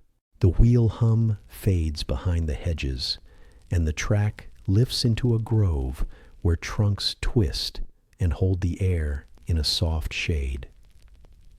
You guide the horse under the first branches, and leaves blink silver as light slips through them. Their cool touch grazes the back of your neck and stays there like a kind cloth. Fine ash settles on your sleeves, powder light, the way flour sits on dough before hands press it. A twig breaks somewhere near the ground with a faint snap, a small sound that repeats as the animal noses forward and brushes the low litter. The trunks are old and pale, wood bleached where hands and weather touched it for many years. Rope loops hug some limbs where jars once hung to catch the thick, slow oil. You pass close and feel the fiber drag your sleeve with a rough kiss. Dust holds to the bark in thin skins and lifts when your shoulder grazes it, then lays back down in the same place, as if nothing changed. Another twig gives a quiet snap under the horse's hoof. The sound is neat and dry, a little stitch that mends the length of the path with each new press. You keep the rope slack so hair will not pull at the ring, and your fingers read the twist the way they read the edge of a cheap knife in the dark. Cloth at your throat sticks, then cools when the breeze sneaks under the collar and finds damp skin. The grove smells of clean wood, leaf, and the faint soap of crushed olive where fruit once fell. Your tongue still knows the warm taste of the water skin from the wall, and it mixes with the green of the grove in a way that feels safe. A slender twig snaps again near your toes, and the horse nudges your shoulder as if to say the line is good. Between trunks, a low stone bench sits where workers rest in hotter months. On it lies a bowl turned mouth down, its rim packed with dust. You lift one edge. The circle underneath is clean as a coin and smells cool, like clay held out of light. You set the bowl back gently so it will not rock. Your hand prints a pale mark on the stone and leaves your skin grainy. A little ash drifts past your eye, catches light, and is gone. From the hedgerow comes the faintest twig snap, and the horse answers with a small push at your arm, asking for your place at its cheek again. Leaves stroke your sleeves as the canopy lowers. They are firm on the face and smooth on the back, a double skin that holds silver and green at once. When the animal brushes a branch, fruitlets the size of small beads rattle and then settle. The sound is almost nothing, quick and simple. Ash gathers in the creases of your cuffs and on the rope where your hand holds it. You dust it off with a slow brush, and the powder lifts and falls without complaint. The thin snap comes once more from the ground cover, dry stick, clean break, and your pace falls into its measure without any need to count. A jar neck, broken from its belly, is wedged in roots at the foot of a tree. Its lip is brown and smooth, and a ring of old oil stains the soil around it, the color of tea. You touch the glassy edge with caution. The cool goes into your nail. Far beyond the grove, a boat rope gives a tired creak that almost hides in the leaves. The horse moves a little closer for shade, shoulder warm and steady against your arm. A small twig snaps under your sandal, quick and exact, and the sound folds into the rest as if it were planned. Or, further in, the ground dips, and sand has drifted into a narrow bowl under the trees. Your foot sinks, then finds firm earth again, A few olive pits lie scattered where birds have worked and left the hard centers behind. One clicks faintly against stone when the horse's hoof grazes it. The click is so small, it almost does not belong to sound at all. You adjust the strap that holds your cloth-wrapped bread, making sure the knot sits flat and will not rub. The scent of warm crust rises from the fold and steadies you. Another twig snaps with that same gentle note, and the animal nudges your sleeve in quiet agreement. A lamp hangs cold from a nail on a post at the grove's edge, its wick stiff and bent. You imagine the pool of light it would make on harvest nights, hands moving, bowls passing, skins filled and tied. Your own skin smells of leather and old smoke, and a hint of oil that never leaves cloth completely. You press your thumb into a groove in the post where many thumbs have rested. The wood there is as smooth as polished bone. A faint snap answers from the path, and your mind lines it up with the earlier ones, like beads on a plain string. From a wall beyond the trunks, a cough lifts once and stops. A goat shifts and scratches horn on wood in a yard you cannot see, and flakes fall and darken the dust for a moment. Ash drifts down in a lazy spiral and fades on your sleeve. You wipe it away, then do not bother when the next layer comes. The horse's tail brushes your belt with a soft sweep, and your fingers go back to the rope without thought. Near your ankle, a twig breaks and leaves that tidy snap that now belongs to the grove, the way the wheel hum belonged to the track a little while ago. The air here is cooler than the open field, and it holds a faint wetness, like stored water deep in a jar. When you breathe it, it feels smooth going in and less rough going out, and that alone makes the work easier. You run your palm along a trunk where the bark turns flaky and pale. The flakes stick to your skin like thin scales and then fall. A thin vein of sap shows amber at a cut and catches a speck of ash that will never leave it. The horse pushes your shoulder again, asking for the simple proof that you are still there, and you give it. Palm flat, steady. From the next stride forward comes the light, regular snap that has guided you since the first tree. You reach a place where workers stacked wood after pruning. The pieces are short and even, ends squared and pale where the blade met them. A few have tumbled. You lift two and lay them back, one across another crosswise, so air will move and keep them dry. The grain feels fine under your fingers, with a faint bite from thin fibers. Your palm shows a pale map of dust when you lift it away. In your pocket of shade, the world smells of cut wood, leaf, and the mild salt that skin makes when cloth has worked against it all day. A twig snaps nearby, soft as a reed broken in a child's hand, and your line through the trees keeps true. At the narrowest part of the grove, a low wall curves in, stones stacked without mortar. Between two stones, a beetle moves, shiny and slow, legs careful on the rough. You do not disturb it. A scrap of cloth hangs from a twig above, weathered to a color that was once red. You tie it around the twig to stop it from catching your face as you move under. The rope at your fist warms where you hold it, leaving a neat print on your palm that fades and returns with each shift of the animal. The small snap comes again, exact, light, and you match your pace to it the way you matched the pebble talk on the road. You pass a shallow pit where workers washed hands in cooler months. The basin is empty now, but a line of cleaner stone a hand's width above the bottom shows where water stood. You run 2 fingers there and pick up the memory of smoothness. The horse lowers its head to nose the pit.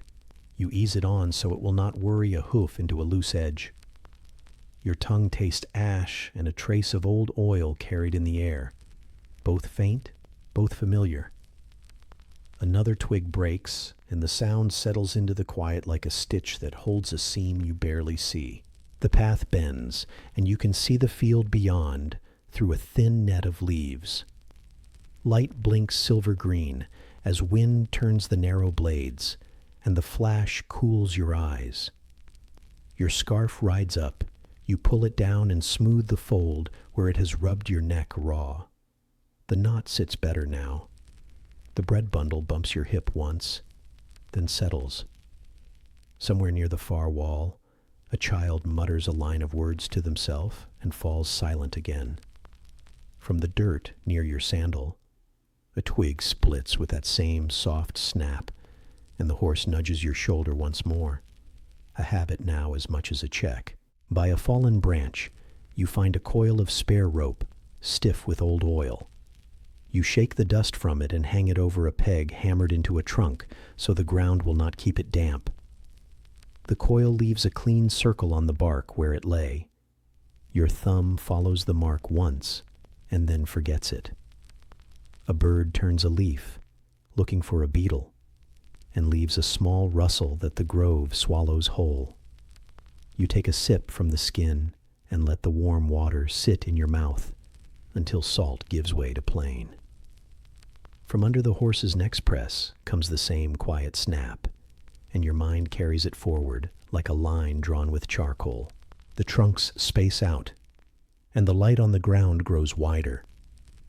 Here the ash looks like sifted flour over a board, pale and even, marked only by hooves in your own track.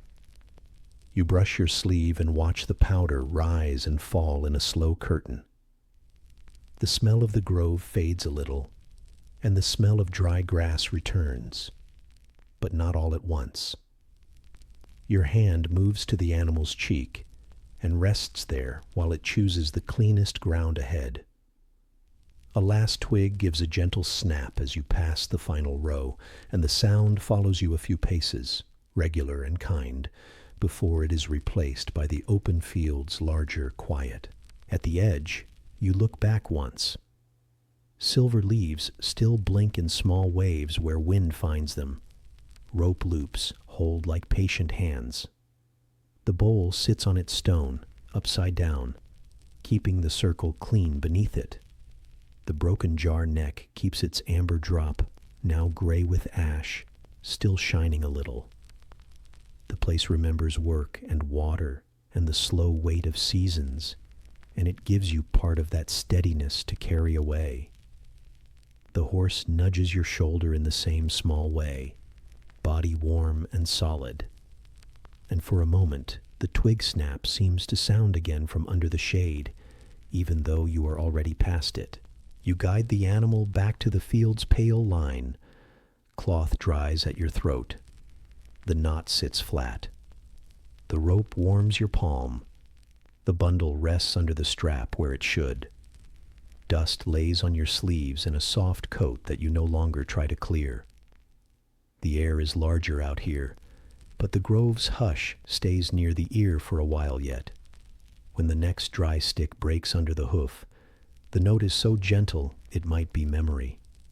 It is regular and small, as steady as any wheel or oar or rope creak. And it carries you onward with the same quiet promise the leaves gave when they cooled your neck. The grove thins, and the silver leaves fall behind you, their cool touch fading from your neck as the field opens wide again. Dust runs low along the ground, and light lies flat on the pale road. You guide the horse toward a tall stone set just off the track, a marker that waits where two ways meet.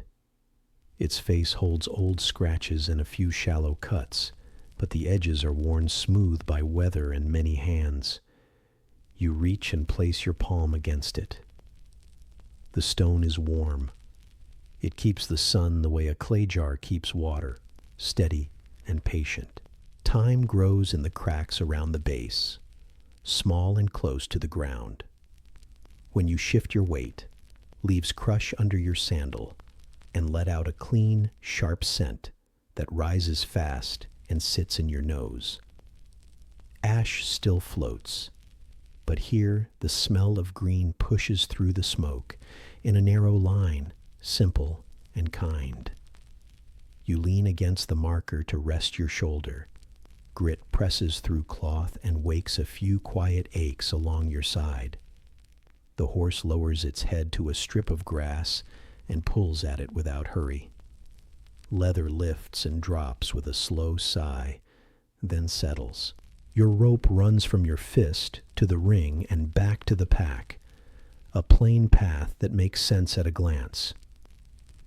You let a little slack slide through your fingers and then hold again so the animal will keep close to your hip. The fibers warm your palm and leave their print there, pale first, then pink as blood returns. A dry thread at the knot shifts and gives one small creak, a honest sound from rope against leather. You feel it more than hear it, and it seems to ask a small question. You answer by standing a little straighter and keeping to the open way in front of you. The marker's height blocks a bit of wind, and the air behind it holds a pocket of heat. You watch dust move around your boots in slow streams, then drop when the breeze eases. On the far hedge, a bird clicks its beak and lifts, a quick shadow over the ground, wings bringing a faint brush that disappears at once. From behind a wall past the field, a neighbor coughs and goes still, as if they remembered their own work. Time squeezes a second scent from under your heel, and you like the way it fights the ash without any noise. You lift your other hand to the stone and feel a shallow groove where someone once traced a line with a blade. Your fingertip rides the track and finds a tiny chip at the end, the way a reed leaves a notch where it stumbles. Heat pools in the hollow of your palm and spreads to your wrist. You lean your cheek to the surface for a count you do not keep. The stone does not shift. The horse nudges your elbow with a soft push and waits for you to find your place again. When you do, the rope answers with another small creak, like a door that opens only as far as it must. Two ways lie ahead. One bends into low shadow under brush and runs along a ditch that still holds a thin line of water. The other stays high on open ground and keeps a steady line past a scatter of pale rocks.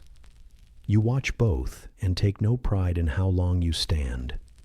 The air smells of thyme and dry grass and a faint iron edge from the shallow water below. In the quiet, a boat rope from the harbor gives a distant creak that reaches you in a narrow thread. You do not see the water, but the sound knows your ear.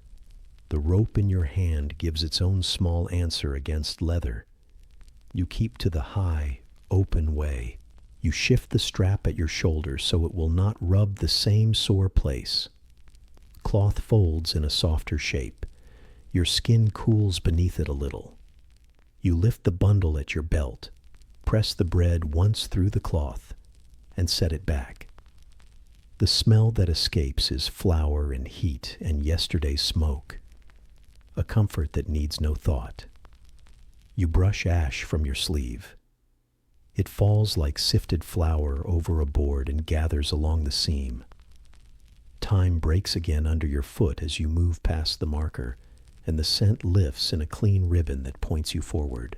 The track up here holds small stones set into hard soil, and sand fills the gaps in a fine skin. Your sandal crosses that surface with a low rasp, and the horse finds clean ground by the outer edge, where the breeze keeps dust thin.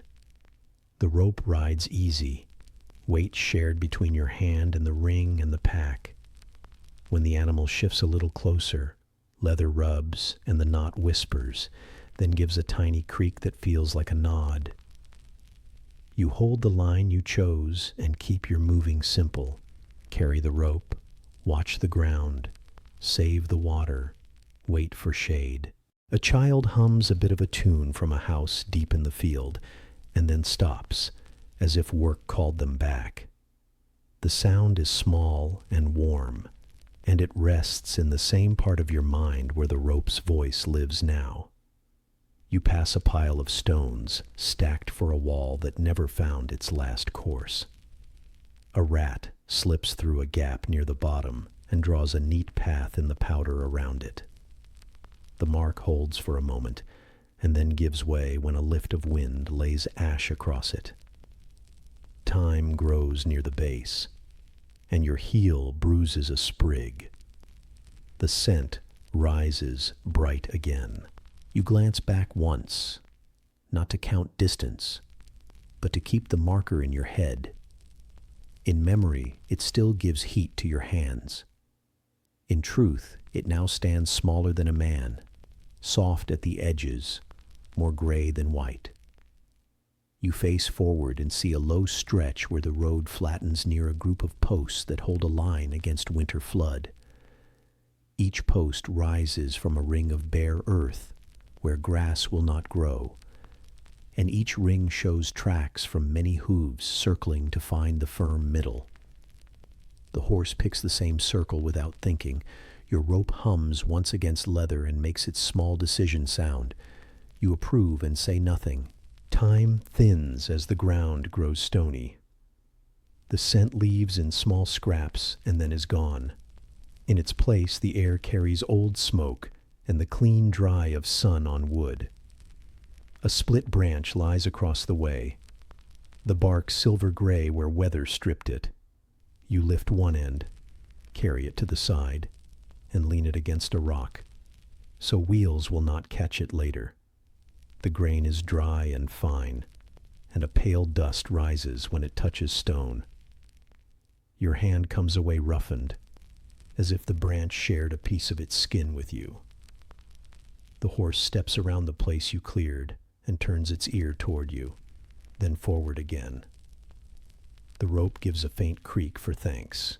Ahead, a small shrine stands at the top of a rise, a flat slab with a cup on a ledge. The cup is empty, but the ring beneath it is clean, a circle freed of dust by a recent hand. A sprig of dried herb lies beside it, no longer sharp to the nose, but the idea of the scent still clings to your mind. You touch the ledge once with 3 fingers, not to ask, not to give, only to feel the cool that stone collects in shade. The track from the marker to here has been gentle. The next part opens wider still. The rope in your hand makes the tiny sound again, and you carry it forward. From the side ditch comes a small trickle where seepage keeps the clay dark. You crouch and dip a finger. The taste is iron and leaf and grit. You wipe your hand on the inside of your hem where clean cloth still waits. The horse noses at the damp earth. You ease it away so shoes will not sink into soft ground. A goat calls once from a distant yard. A door shuts, careful and slow. Time misses your feet here, but other low plants offer their own dry notes, less sweet, more bitter. The rope rubs the ring with a mild scrape and then a creak that feels like a quiet yes. You walk beside a ridge where wind has pushed a drift of ash into a shallow bank. It meets your shin and then gives, like fine flour sliding back into a low bowl. You brush your sleeve, and powder moves off and returns again in the same motion, as if the air wants to dress you in the day's color and will not be argued with. The pack on the horse creaks once where leather meets wood. You press the strap with your thumb until it lies flat. Your hand smells of hide and dust, and a faint echo of oil from the grove.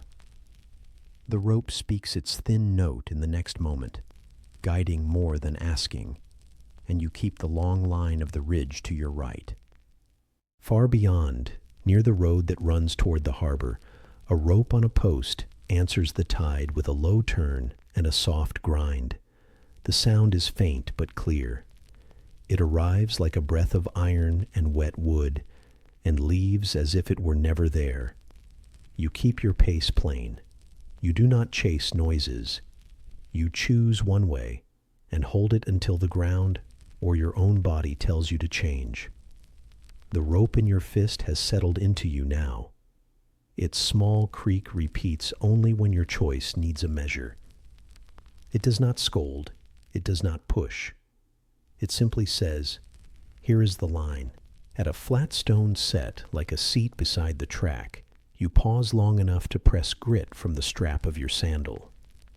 You wet one finger from the mouth of the skin and smooth the leather. Salt softens and stays. Your throat wants a swallow, but you wait. Shade sits ahead under a scatter of scrub, and you prefer patient work to quick comfort. A blackbird drops to the ground, lifts a husk, and takes it to the fence. Its wings show the color of oil where light catches them.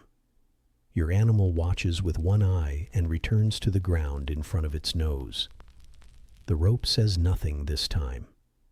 Silence can be a kind guide, too. When you pass the scrub, a small smell returns. Time again, faint and late, clinging to a few stubborn sprigs that grow where stones have cracked to make a bed.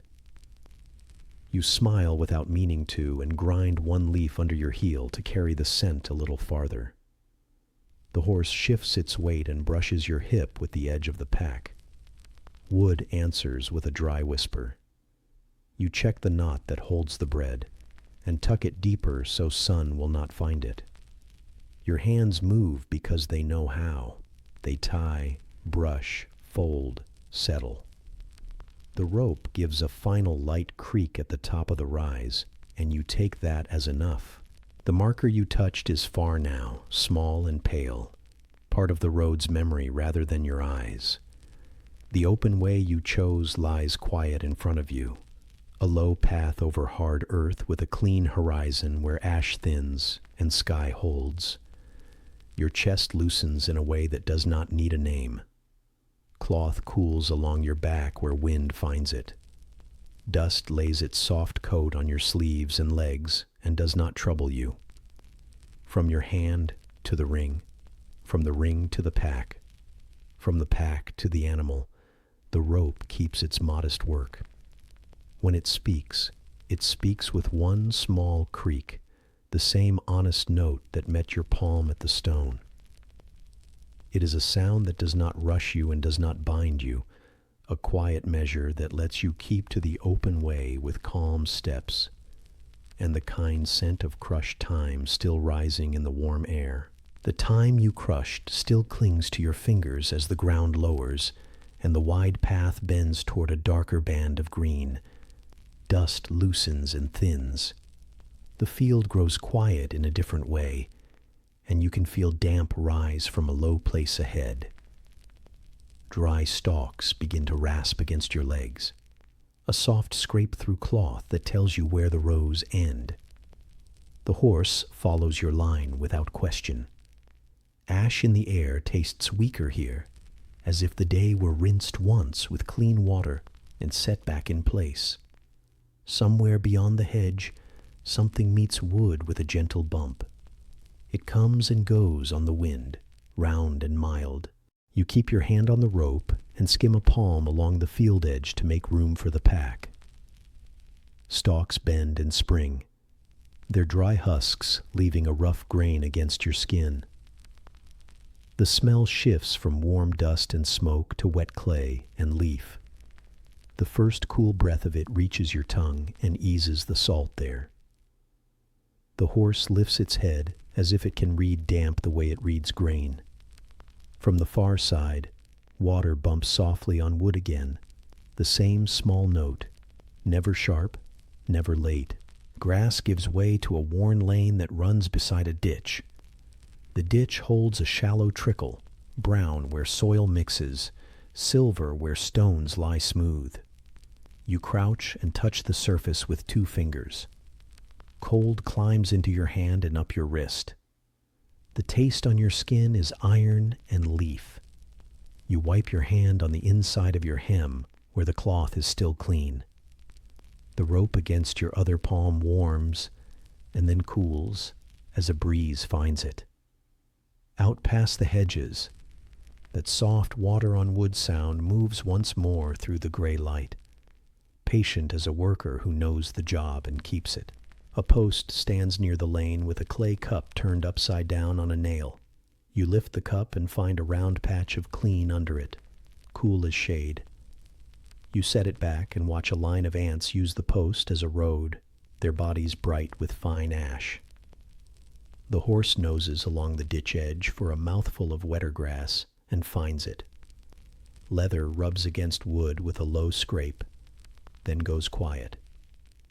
From beyond the rise, the same small water bump carries in, then fades. It steadies your head as much as the rope steadies your hand. Dry stalks return where the lane narrows, brushing your ankles and scratching a map into the thin dust on your sandals. The smell here is a stack of simple things: wet earth, cut stem, faint smoke. Your tongue remembers bread, and the thought alone makes your mouth feel less raw. You lift the bundle, press the loaf once through the cloth to feel its hold, and let it rest again under the strap. Ash sticks to your knuckles. You brush it away and accept what stays. The oar sound reaches once more, a soft bump against wood that seems to keep you in line without any command. You find a low plank laid over the ditch, just wide enough for one person and one quiet animal. The wood smells of water and old rope. You place your foot where the surface is most dry, then shift your weight and feel the plank answer, solid but not new. The horse follows, hooves careful, pace even. The rope moves through your fist with a small weight, and the fibers leave their neat print in your palm. Downstream, water slips around a stone and makes a low hiss. Beyond that, the bump on wood returns, round and sure, then leaves you to your own sound again. Across the plank, the path runs along a hedge that hides the view of the shore. Air on this side is heavier. It tastes clean and a little sweet, like the inside of a jar kept for water only. Your back cools under the tunic as wind finds the damp at your neck. A child hums 3 plain notes from somewhere behind a wall and then falls silent. A goat tests a gate with horn and lets it go. These signs sit at the edge of your hearing and do not change your job. You carry the rope, you watch the ground, and the soft bump of water on wood keeps time for none of you and all of you. You kneel to rub grit from under the strap that crosses your shoulder. A wet corner of cloth lifts the salt and leaves the skin less sore. The smell of linen and old smoke rises small and familiar. The horse leans toward you, cheek warm and quiet under your hand. You brush a line along the jaw where dust has gathered, and your fingers come away gray. You clean them on the inside of your belt. The distant note of water touching wood moves through the gray light again and sits in your chest like a level you trust. The ditch widens into a small basin where reeds grow thick. A frog slips off mud with a low plop that does not travel far. The basin smells strong of leaf and silt. You lift the skin and pour a little water into your palm for the animal. The tongue rasps once, then stops. You take one swallow for yourself. It is warm, but it tastes kind.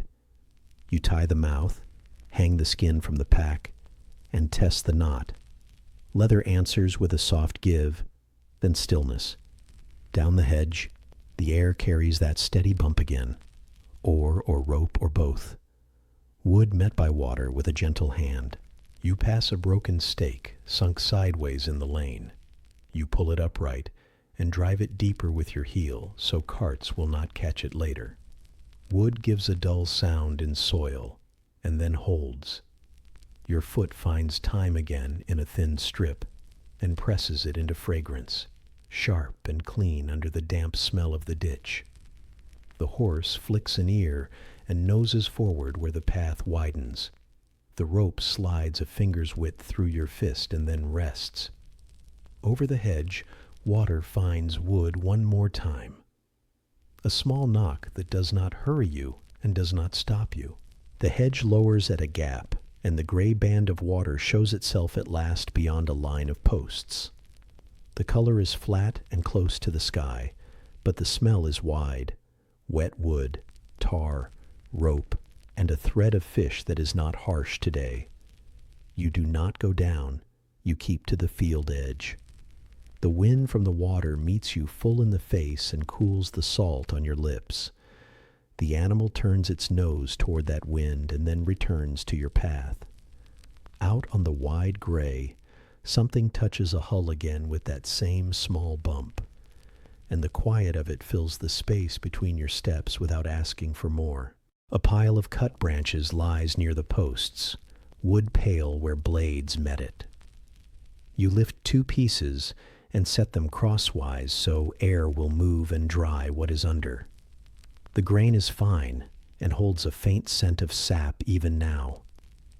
Your hands wear the dust of both field and shore.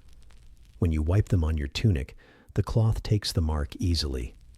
A boat rope creaks once far away, thin as a reed, then gives the sound back to the water. The gentle bump follows, closer this time, as if the day wanted you to understand how simple things keep moving, even when the light is not clear. Where the track climbs a small rise, the field edge offers a stone the size of a bowl, set low into the ground. A ring of cleaner earth shows that someone once used it to sit. You rest your hand there a moment without taking the seat. The stone holds a cool face under a warm skin, and the line between them feels real under your palm.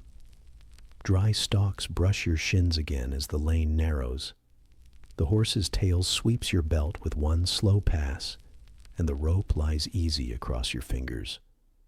Water meets wood once more. A sound so soft you could mistake it for your own shirt moving in the wind. Ash still falls here, but the damp takes it down fast. On your sleeve, the powder turns to a thin paste and then dries to a lighter coat. You brush it off and accept what stays. The smell of smoke is not gone, but it is no longer first. Now it sits behind the clean taste of water air and the short green bite of crushed leaf. Your mouth feels ready for bread again, and you note the thought and put it aside. The rope hums under your hand with no strain in it. The distant bump of water on wood returns, steady enough to carry you along the field like a quiet guide. A pair of posts stand at another gap in the hedge. One leans, bound to its mate with a strip of wood.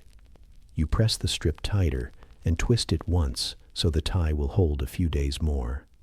The tie creaks, then settles. Your fingers smell of wood and a little tar. You hear someone cough beyond the posts, followed by the faint scrape of a bowl on a table, and then the house goes quiet again. Out on the water, a low hull drifts across the gray and leaves almost no mark except the small sound you have carried with you from bend to bend. Water touching wood. Patient. Regular. When the path drops again, you pass a stack of clay jars warmed by weak sun. One has a crack that rises from the base like a dry river. You set it on its side so it will not split further. Clay dust coats your palms and tastes mild when you lick a bit away without thinking.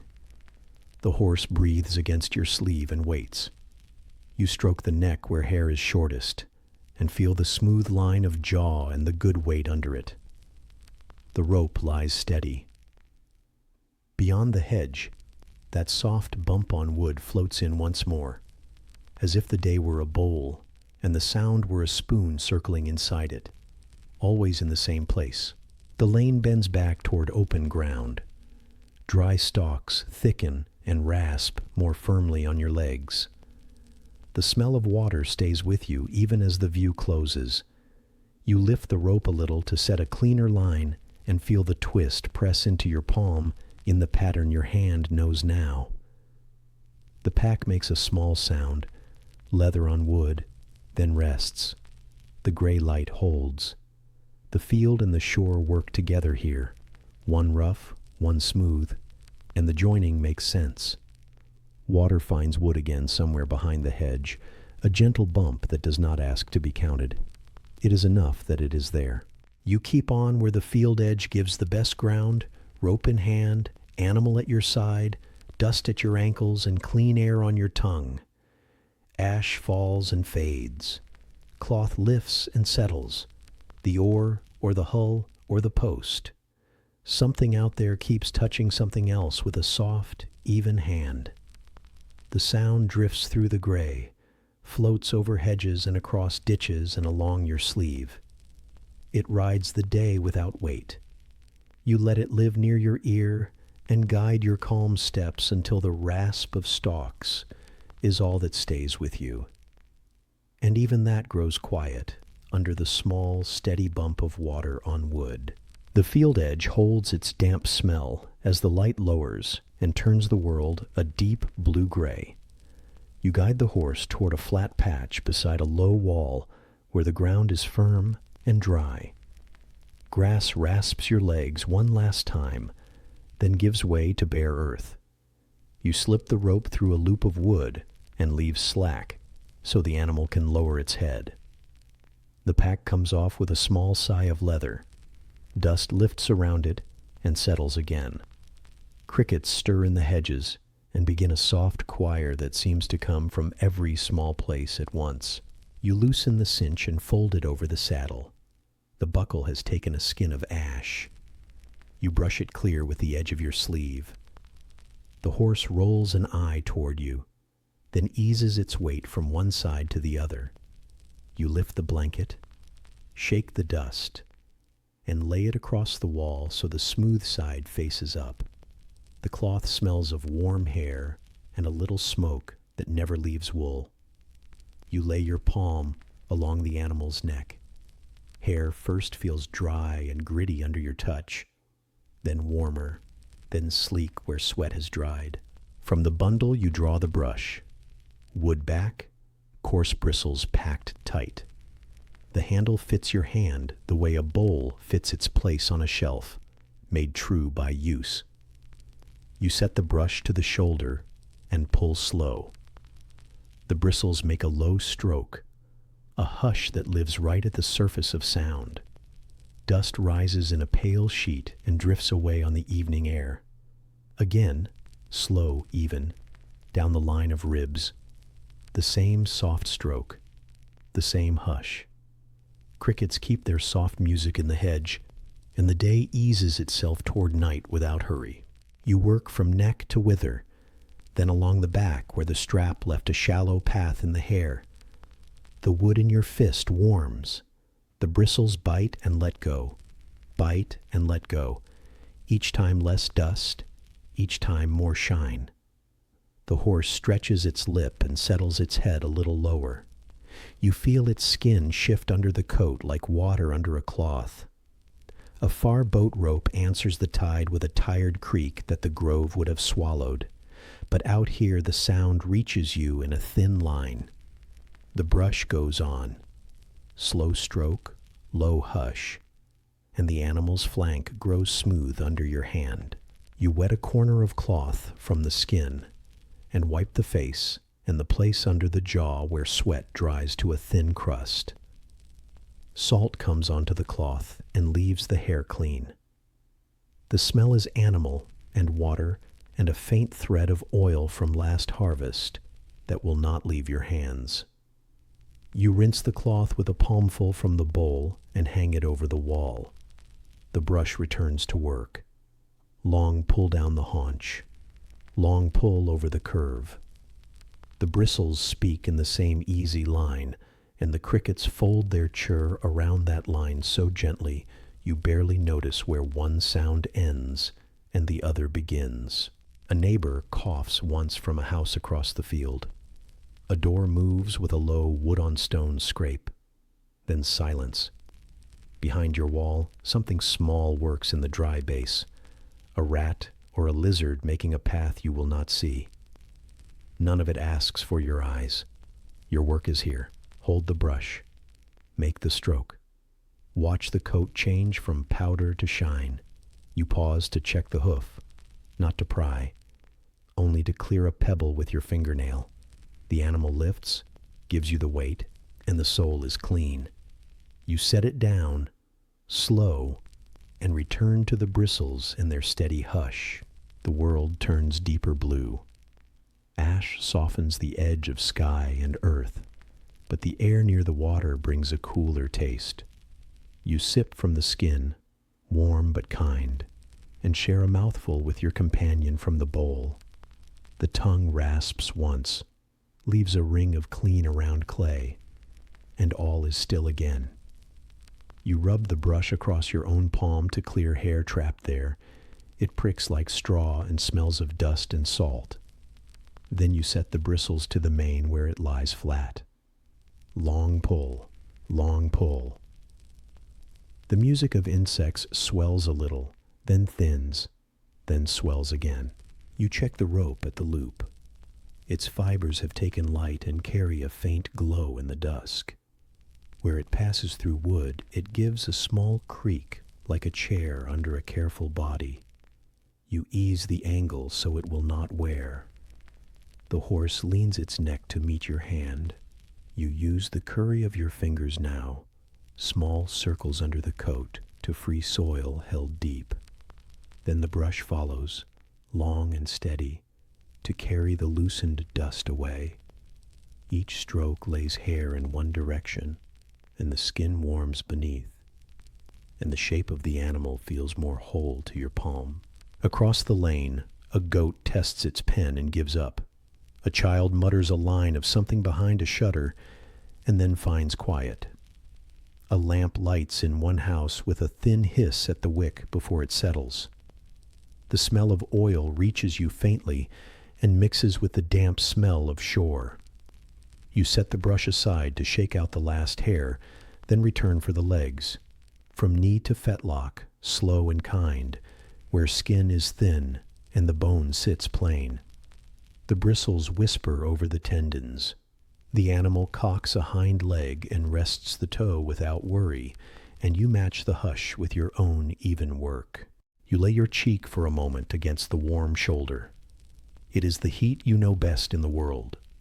Grain sweetened by sweat, old hay, dust, and a calm life that has carried yours many mornings. You do not stay there long. The bowl calls for a rinse. The cloth takes its share. The brush must be knocked once against your palm to free the grit. You make each small thing easy and plain. Then the bristles return to the barrel of the body. Long pull, long pull. The hush is slower now, lower, as less dust rises and more warmth shows. Your hands move without asking you to think about them. They lift, carry, tie, fold, settle. They know how to read the uneven places, how to pause where hair swirls, how to keep the same pressure over bone and over meat. The horse turns its ear toward crickets and then toward you. A tiny twitch runs under the coat where a fly would have bitten in other months, but tonight the air is cool and kind. You run the brush down the tailbone and smooth a few coarse hairs with damp fingers. The wood of the handle fits you better with every pass. You set the brush down and take up a small wisp brush for delicate parts, face, ear base, the hollow above the eye. You draw it lightly and feel the bones under skin, fine and true. Then the main brush again for one last round along the big lines. The strokes are longer, fewer.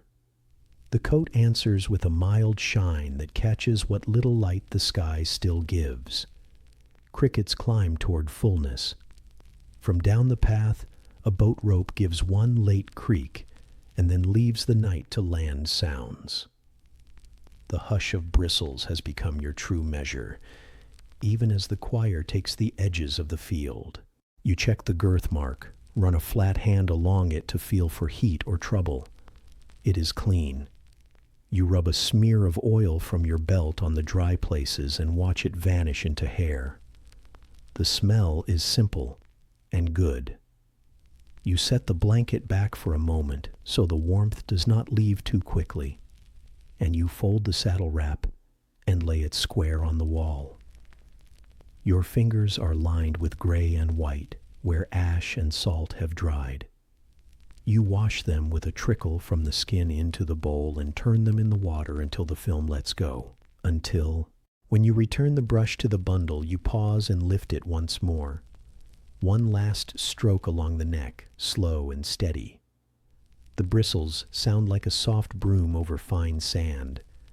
The horse sets its hind foot and lets the hip drop in trust. Its eye closes a little. You feel the evening close around you in the same way, not heavy, only steady. You tie the forelock with a short fold to keep it from the eye if night wind rises, and you rub the bridge of the nose where leather once pressed. The skin there is smooth and warm under the dust. You loosen the loop at the post so the animal can lower its head to forage the clean patch. The rope gives a shallow creak and then rests. You gather stray hairs from the ground and roll them into a small ball, then toss it behind the wall so it will not cling to your bundle. The lamp in the far house flickers, then holds. The air near the ditch smells wetter as the night lifts from the water.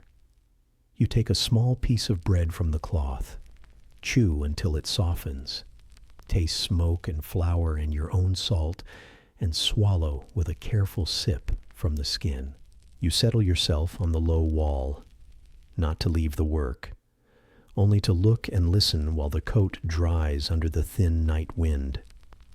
The horse shifts close enough that your knee feels the heat from its shoulder. Your palm finds the place you brushed the most. The hair there lies like pressed grain, smooth in one direction, soft against your fingers in the other. Dust is mostly gone. What remains belongs to both of you. Crickets work in steady turns.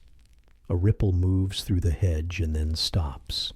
The sky holds its blue for a long time before it leans into dark. When you rise, the brush goes back into the pack, wrapped in cloth so bristles will not warp. You coil the spare rope and slide it under the flap. You set the bowl upside down over a clean ring of earth so ants will not find the last sweet of water. You check the knot on the skin, the tie on the bread, the strap on the pack. Each thing answers the hand the way a good tool should. You run your palm once more down the neck, and the coat gives heat back to you in a way that feels like thanks, though you set no words to it. You pinch out the small ember you did not use, and set the cold lamp on the wall, wick bent and dry. The animal drops its head and breathes with quiet effort you can feel through the rope. You do not ask more of it. Your work reduced the day's roughness to a finer powder and let it go to ground. In the hedges, the choir holds its calm pitch. Out by the water, nothing moves now but the tide, and even that is a thought more than a sound. You lean your shoulder to the wall and let the last of the dust leave your sleeves. The world is blue, and then deeper blue. The horse stands clean and easy, edges softened by ash, shape sure under your hand. The brush sleeps in cloth. The bowl holds a round patch of cool where water sat. The rope at the post is quiet. Crickets keep their soft song. What stays with you is the memory of each slow stroke, bristles drawing long lines through powder and heat, until only warmth and a fine shine were left. That hush lingers in your ear and then sinks lower, steady even, like the night itself laying down its smooth hand across the field. The soft water on wood sound thins as the hedge rises and the field gives way to darker ground.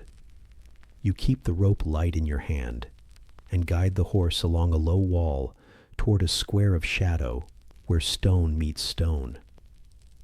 The air cools beside the wall. Damp gathers in the cracks and smells clean. Ash hangs lighter here, as if the day has rinsed itself. Beyond the wall, a small shed sits under a withered fig. Its roof is flat and plain. Its door is a plank with a peg. You touch the peg. Wood is rough and warm from the last of the light.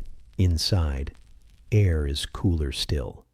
The floor is beaten earth faced with stone, a shallow quilt of flat pieces that hold a kind chill. You lead the horse through the narrow door, palm firm on the rope, shoulder close to warm flank so the pack will not catch. Leather rubs once and calms. The shed smells of old hay and a little smoke in clay jar. Dust lies in a clean skin over everything and rises when hooves find their places, then settles again as if it never moved at all. Your own chest finds slow measure in the quiet. You tie the rope to a ring set in the wall, not tight, not loose, just enough to let the head hang and the weight shift. The line slides through your fist with a sigh and a faint scrape where fiber meets iron. That sound leaves a mark in the low room, a thin line that fades to nothing, and then returns when the horse adjusts. You loosen the strap so the pack can rest on a low shelf of wood. The shelf holds the mark of old bowls and a jar rim. You can feel each ring with your fingers like a map you already know. A cold lamp sits in a niche. The wick is bent and black. You do not light it. Gray light from the door is enough, and the ash outside reflects a soft pale into the room. You spread your cloak near the wall, where the floor lies most even. The cloth is coarse and familiar.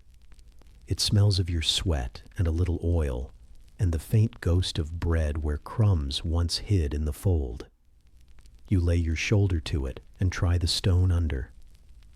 The cool meets you in a slow wash that feels like water against tired skin. You open the bundle and take a small piece of bread. The crust is dry and holds its shape. The inside wears the last of yesterday's fire. You chew until flour softens and smoke turns to comfort. A jar in the corner has a lid of wood with a loop of rope. You lift it and find only a stain of water at the bottom. You wet your fingers and pass that small grace across your lips. The taste is clean and thin and kind. You pour a little from your skin into the bowl and set it under the horse's muzzle. The tongue rasps once, then quiet returns to the stones. The shed holds old tasks in its bones, a peg with a torn strap, a coil of spare rope gone stiff with years, a broom of twigs leaning in the corner with one side worn shorter than the other. Your hand wants to fix everything and cannot. You settle for one thing. You fold the strap back on itself and tuck the loose end through the slit so it will not swing and startle in the night. The horse shifts and the ring gives a mild answer.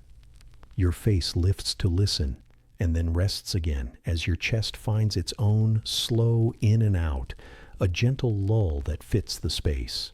Outside, a neighbor coughs twice and then closes a door. A goat moves against a post and stops. Farther still, beyond field and hedge, a boat rope lets out a soft creak that does not reach the shed so much as it remembers how to reach. None of these ask for your eyes.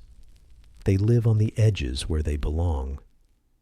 In here, your fingers smooth the cloak to a simple bed. Your knees welcome the cool through cloth. Your palms pick a small stone from the floor and lay it aside. These are little orders you know how to give and keep. You slide the pack under the shelf and set the brush on top of it, bristles up so they will hold their shape. You hang the water skin from the peg near your head so the leather will not steal the floor's chill. The rope knot takes its place in your mind. One loop, one tuck, a pull to set. You run your palm along the horse's neck, hair sleek now from the work you did before the light went soft. Warmth meets your hand, and under that warmth, a steady life hums against bone. Your chest follows without trying, in and out, quiet and even. Ash smells faint now, like cold chalk rolled between fingers. It lives at the base of the wall and in the cracks of the door plank, but the night air has pressed it down. You rub the corners of your eyes and make two clean lines through grime. A small sound comes from under the floor. Something with a thin tail, light on claws, tracing its own way through the dark. You leave it to its path. You fold your cloak edge over your shins and let the stone's cool sink through cloth to skin until heat and chill make a balance neither argues. You take another taste of bread and chase it with a mouthful from the skin, warm water moving past salt to settle. You share a little more into the bowl and watch the dark muzzle touch it with care. The wood of the bowl gives a dull note against stone when you set it down again, a sound that sits well in the room. You adjust the scarf at your neck and feel a damp stripe cool under it, then dry. Your fingers smell of linen and dust and the faint memory of fig leaf from earlier in the day. Your chest keeps its soft measure, steady as a song you hum without voice. You lean your head against the wall. The stone is firm and real, and it does not care if the world outside leans or throws ash or sends small shocks through soil. It just holds. Your gaze slips along the room, the niche with the lamp, the shelf with the ring of bowl, the broom, the door gap where gray thins to black. The horse moves the rope again, and the ring answers with a small sigh, metal over metal, then silence. You match that ease, in and out, the air cool at your nose and warmer when it leaves, a lull that asks for nothing. A lizard clicks along the outer wall and finds a crack. The sound is quick, then gone. A fly trapped high in the corner spends its last energy on a slow circle and quits. The shed grows quieter in layers, like cloth folded and folded until it makes a pillow. You shift your weight so the stone under your hip will not press the same place. Your palm slides over the cloak to smooth it once more, and the weave pulls lightly at your skin. Your eyes grow heavy, not from force, but from the equal weight of work done and work set aside. You think of simple things to keep worry from building itself. A lamp wick, trimmed even, a bowl rinsed and turned mouth down, a knife handle warmed by a palm and set in the same spot each night. You catalog the tools you carry: rope, cloth, skin, small knife, brush. Each earns its place again in your head. The world narrows to stone under shoulder, cloth over knee, warm animal close enough to touch without reaching. Your chest continues its easy in and out, regular and quiet. That sound becomes the room's measure now, as modest and sure as any oar or creak or hush you tracked all day. Wind touches the door and brings the shore for a moment. Tar, wet wood, a thread of fish, then lets the shed keep its own smell again. The plank settles back into its groove with a small complaint that does not last.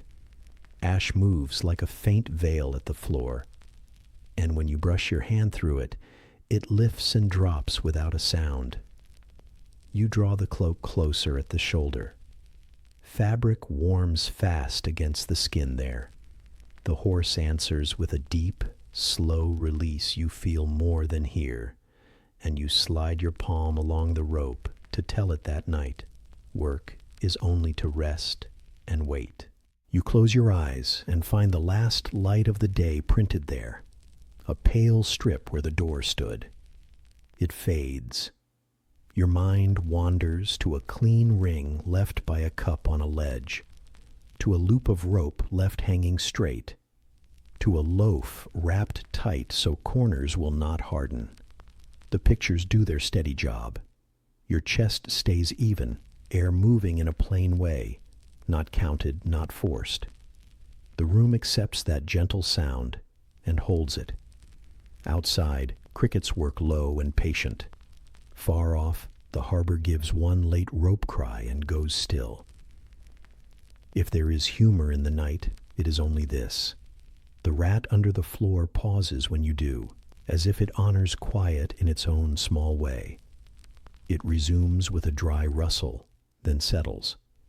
You smile where no one can see you, because a shed can host many lives at once, and none of them need to argue.